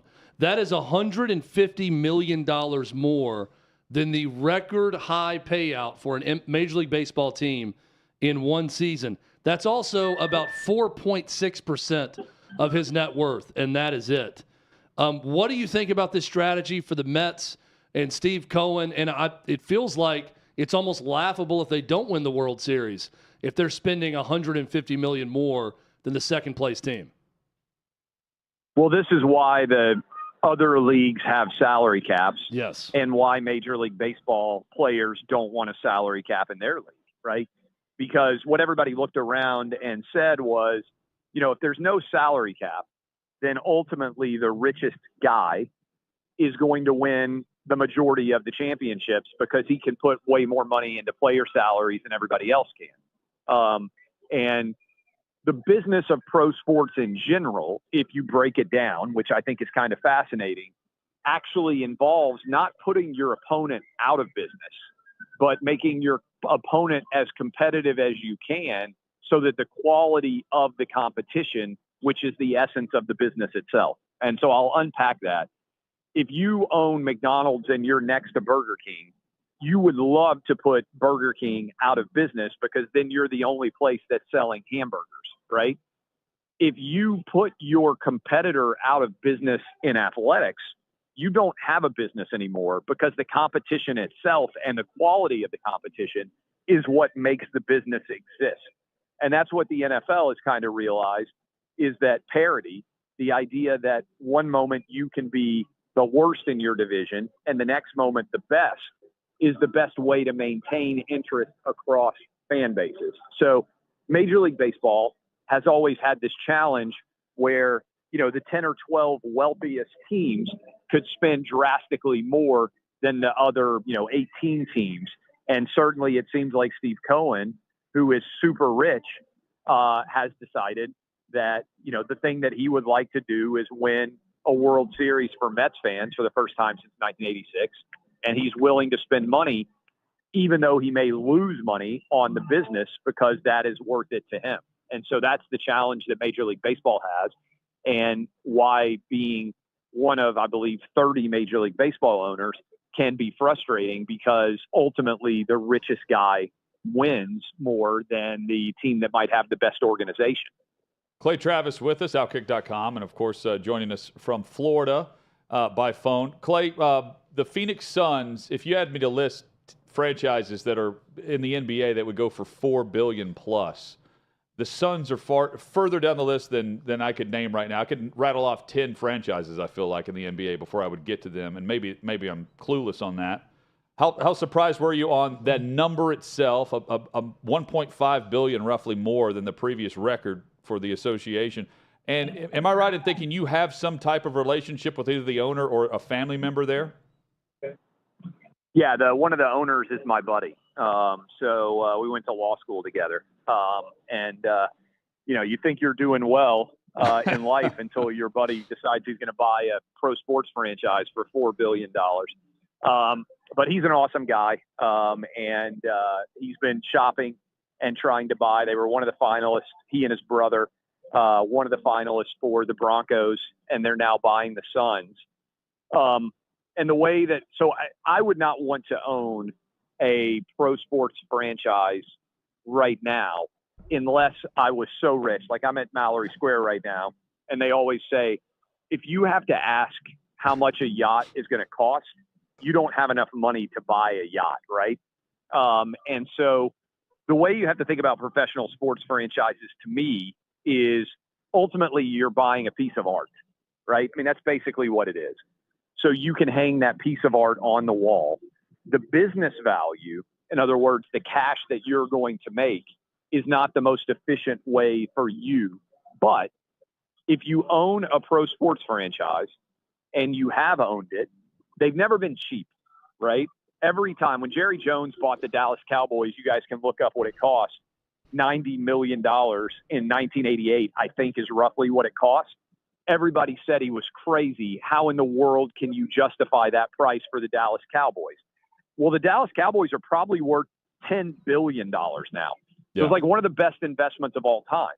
But one of the things that we have is this illusion that pro sports franchises have ever really looked cheap in any of our lives.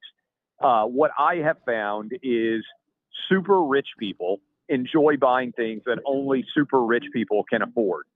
So maybe the music stops at some point, but it feels a lot like buying a Picasso or buying, a Van Gogh or something.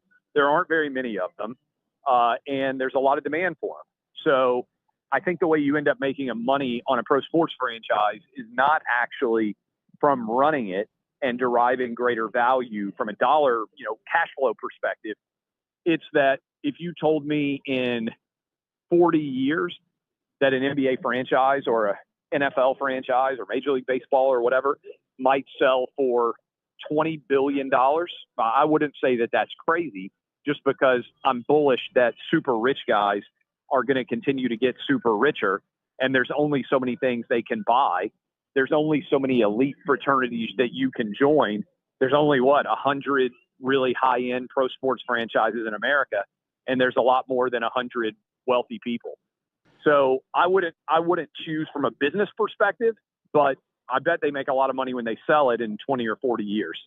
$140 million is what Jerry Jones paid for it, and I forgot the number, but I remember, Chad, you and I were talking with Jerry at the Super Bowl, and I asked him, is that the biggest risk? Were you the most nervous? He was like, no. And he was all in at that time. Yeah. Every dollar to his name went to the Cowboys, and now it's worth $10 billion. I think he said he wasn't that nervous. Now, he said it wouldn't be a top five moment. Yeah, 10 may not even be the right number, right? Because, again, it's like something is worth whatever somebody else is willing to pay for it. And so, somebody might be willing to pay $20 billion for the Dallas Cowboys. I don't know.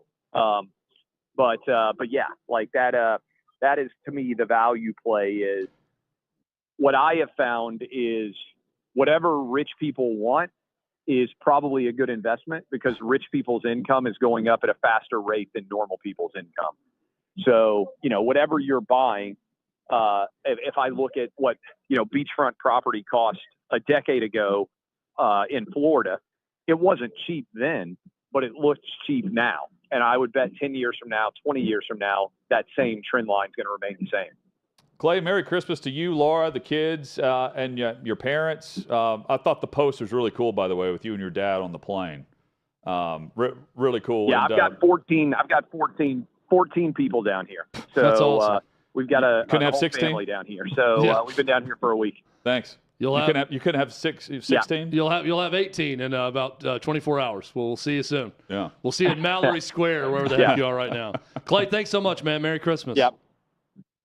Merry Christmas to you guys. I'll see y'all. Yeah, there's Clay Travis. Clay Travis, man of the people. Yeah. And the thing about Clay is, man, he doesn't stop working. I sent him a text this morning I was boarding a flight, and I'm like, are you cool to join us today? He was like, oh, yeah, we're good to go. Just phone only.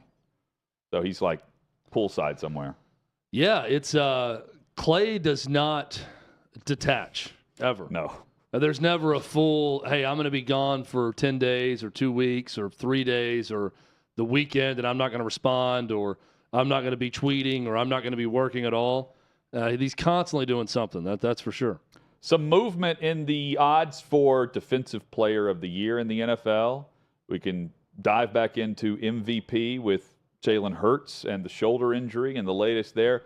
Plus, we'll go through some other injury headlines across the National Football League. That's next on OutKick 360. Yeah, I think because things, transitioned from that regime side to that fundamentalist side. So we also had to change some of our tactics and our procedures and everything else and how we did things to cope with these guys because they were coming up with some ingenious ways of doing things along the line as well with some of the IEDs, some of the, the booby trapping the houses, things like that, using the cell phones to call to detonate everything. So it became, I think, as much as you say, more violent in that way, because with the regime guys too, we knew that there was the end state was trying to get Saddam, so that we needed intel as well. We needed to gather that intelligence. There was only so much that was there from previous, just historical data. Then we had to actually make it real intel and workable intel. But with the fundamentalists, if you gave them a chance to vote, and we'd say vote based off, okay, does this guy want to is he going to go along with the capture or is he wanting to fight? And then let's see who wins. They would rather fight than do anything. There was, so many times guys would detonate suicide vests because it's like, well, they're not going to take me, clack themselves off, thinking they're killing, other folks around them. But, they just, I don't know. They just were different folks. And it was like we had to get more violent in a way, because, again, we were going after intel and doing things and our procedures and everything on the battlefield just had to kind of adjust just like they were doing. That's crazy. I truly cannot imagine. And I was in college. I started college in 2010. So I was in high school when things were getting kind of real bad in the 06, 07 era. And I remember people would always talk about do we really need to be fighting these guys? Are they really that bad? And I'm like, this Zarqawi guy's literally chopping people's heads off, right? And don't think it stops there. Like if this guy could, he'd chop all of our heads off too. Fortunately, they dropped a couple bombs on him, I believe, if I recall correctly. So now I want to get into some comparing and contrasting. What were the big differences between fighting in Iraq versus fighting in Afghanistan? Was it mostly the terrain? Was it the level of the combatant? Like, what were the big takeaways that were different from each other? I think early on with Afghanistan was, everything was so spread out. Everything was so far in between, and we didn't have many helo assets early in the war, just because of how, basically really having to share them along with the other task force and things like that. And so there was a lot more driving, or you would get flown to an area and then you'd be there for a bit, and then, oh, you're not getting there, you're not getting back to your home base for a while. So you're trying to make do of it and literally just sometimes sitting around doing nothing. But then within Iraq, you had more cities, bigger cities, everything else that we were hitting. Granted, you had Kandahar, you had Kabul, but everything really wasn't happening in those locations. It was farther out because, where the terrorists had their training camps from, years before us ever getting there. But then within Iraq, they could hide right there in the cities. There were, so much, just open roads, everything around. And everything else, a lot more built up areas, and it was an easier road system to get around. So it made it easier for them as well to move around. The terrain, definitely changed throughout. Iraq, you had your river valleys in a way, and you had the humidity, you had palm groves, everything else, and then you had your rocky mountain areas, dry areas. But then Afghanistan was just so severe with the mountains. I mean, that that's some treacherous terrain in itself.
Glad you're with us. Been a fun show. Fast-moving show. Great on guest. The Wednesday edition. OutKick 360 across the OutKick Network. With Chad Withrow, I'm Jonathan Hutton. Paul Koharski reports that Ryan Tannehill is very likely done for the season with the ankle issue, the injury that had him carted off last week against the Chargers. He then returned to finish the game. But if that's the case, then the Joshua Dobbs signing means more than just a bridge to get Tannehill back for the end of the season, which in all likelihood, I think, leads to a win-and-end scenario for either the Jags or the Titans in Week 18. But also keep in mind that now Malik Willis is your starter, and the Texans play the Titans. I know they won earlier this year with 17-10, but the way the Texans have been playing, if the Texans win over the Titans and Jacksonville wins Thursday against the Jets, and we'll know that result first, the Jags are going to be leading the AFC South with 2 games to play because they, even though they have the same record, hold the head-to-head tiebreaker from Week 14. Hutton, I called it. What a comeback. I shouted it, and it came true on Sunday during our post-game show after the Titans game. The Titans should sign Josh Dobbs. And it happened. They went out and they signed him off the Lions practice squad. I think Josh Dobbs is a better option right now than Malik Willis. He's going to have to learn the playbook. Yeah, right. But I'm saying maybe not right now, as in this Saturday, but a week later against the Cowboys, I think he's probably going to be a better option. This is terrible news for a Titans team that's lost 4 straight. And I don't know how. Has that line dropped? They opened a 7-point favorite. It's dropped to 5. I would jump all over the Texans on that line, all over it. Even with 1 win, I'd jump all over the money line Texans. Chad, Justin Jefferson, and currently Jalen Hurts. Jalen Hurts is my MVP. You can read the weekly column for the NFL Awards Watch at OutKick.com. Hurts is the MVP. He's hurt. He's injured. We don't know if he's going to play Saturday afternoon, 4:25 Eastern kickoff between the Eagles and the Cowboys on Fox.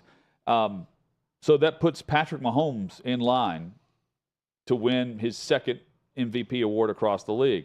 But I think right now Nick Bosa is Defensive Player of the Year ahead of Micah Parsons. It's the first time that I haven't had Parsons number 1. And Bosa continues to outplay him to a point where you cannot ignore it anymore. He has had 3, I know for sure 2, maybe 3 sacks that have not counted, either due to penalty, which was away from the play, or due to roughing the passer, unsportsmanlike conduct that took away a sack pick 6 for the 49ers, or an interception for the 49ers, that would have counted on his resume as well. He leads the NFL right now. He's already tied his mark from last year with 3 weeks left with 15.5 sacks. Bosa right now, he's the best defensive player on the best defense in the NFL. And I previewed him and Jeffrey Simmons this past June as 2 players to watch based on the Aaron Donald contract from L.A. and the Rams. Bosa's going to break the bank. He's in his 5th-year option right now. He's making roughly $10 million. I think he has great potential to be the now highest-paid player in the history of NFL defense this offseason. And you can read Hutton's column at OutKick.com. That's right. Hutton, there's history has been made this afternoon, and not many people are following this story.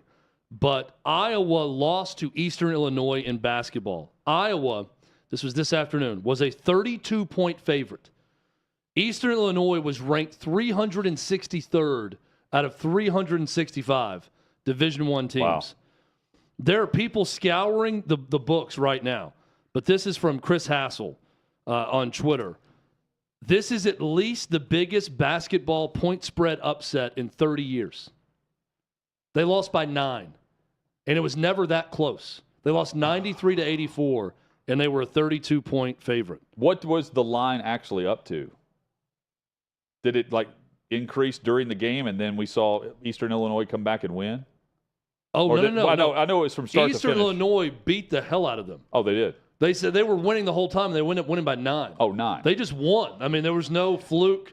There was no they got ahead, and Iowa came back. They were just ahead. So this was the Iowa football offense for basketball. And I think in the Ken Palm ratings, Iowa was 21st. They were 363rd. But it was a 32-point spread, according to Vegas. Vegas always knows, but they didn't know here. that incredible. The Hawkeyes weren't going to show up. Rob Gronkowski also being retweeted a lot right now as we speak because he tweets out, "I'm kind of bored." Well, what he shouldn't have done when he was bored was go into that 80 for Brady movie. That's one of the worst things I've ever seen in my life. That trailer is so good. I'll give you a good movie trailer to watch tonight when you're at home. Oppenheimer, Christopher Nolan's latest film. That's going to come out next year about the man who created the atom bomb. Terrific. Great movie trailer. That's one I would recommend. Do not watch 80 for Brady, the trailer or the movie. That would be my advice. Yeah, don't even come near the trailer. The trailer is so bad it disturbed me. It's one of those trailers where you watch and I'm thinking, who is this movie intended for? What is the target audience of this film? I need to show it to my parents to see if they laugh. It's that era.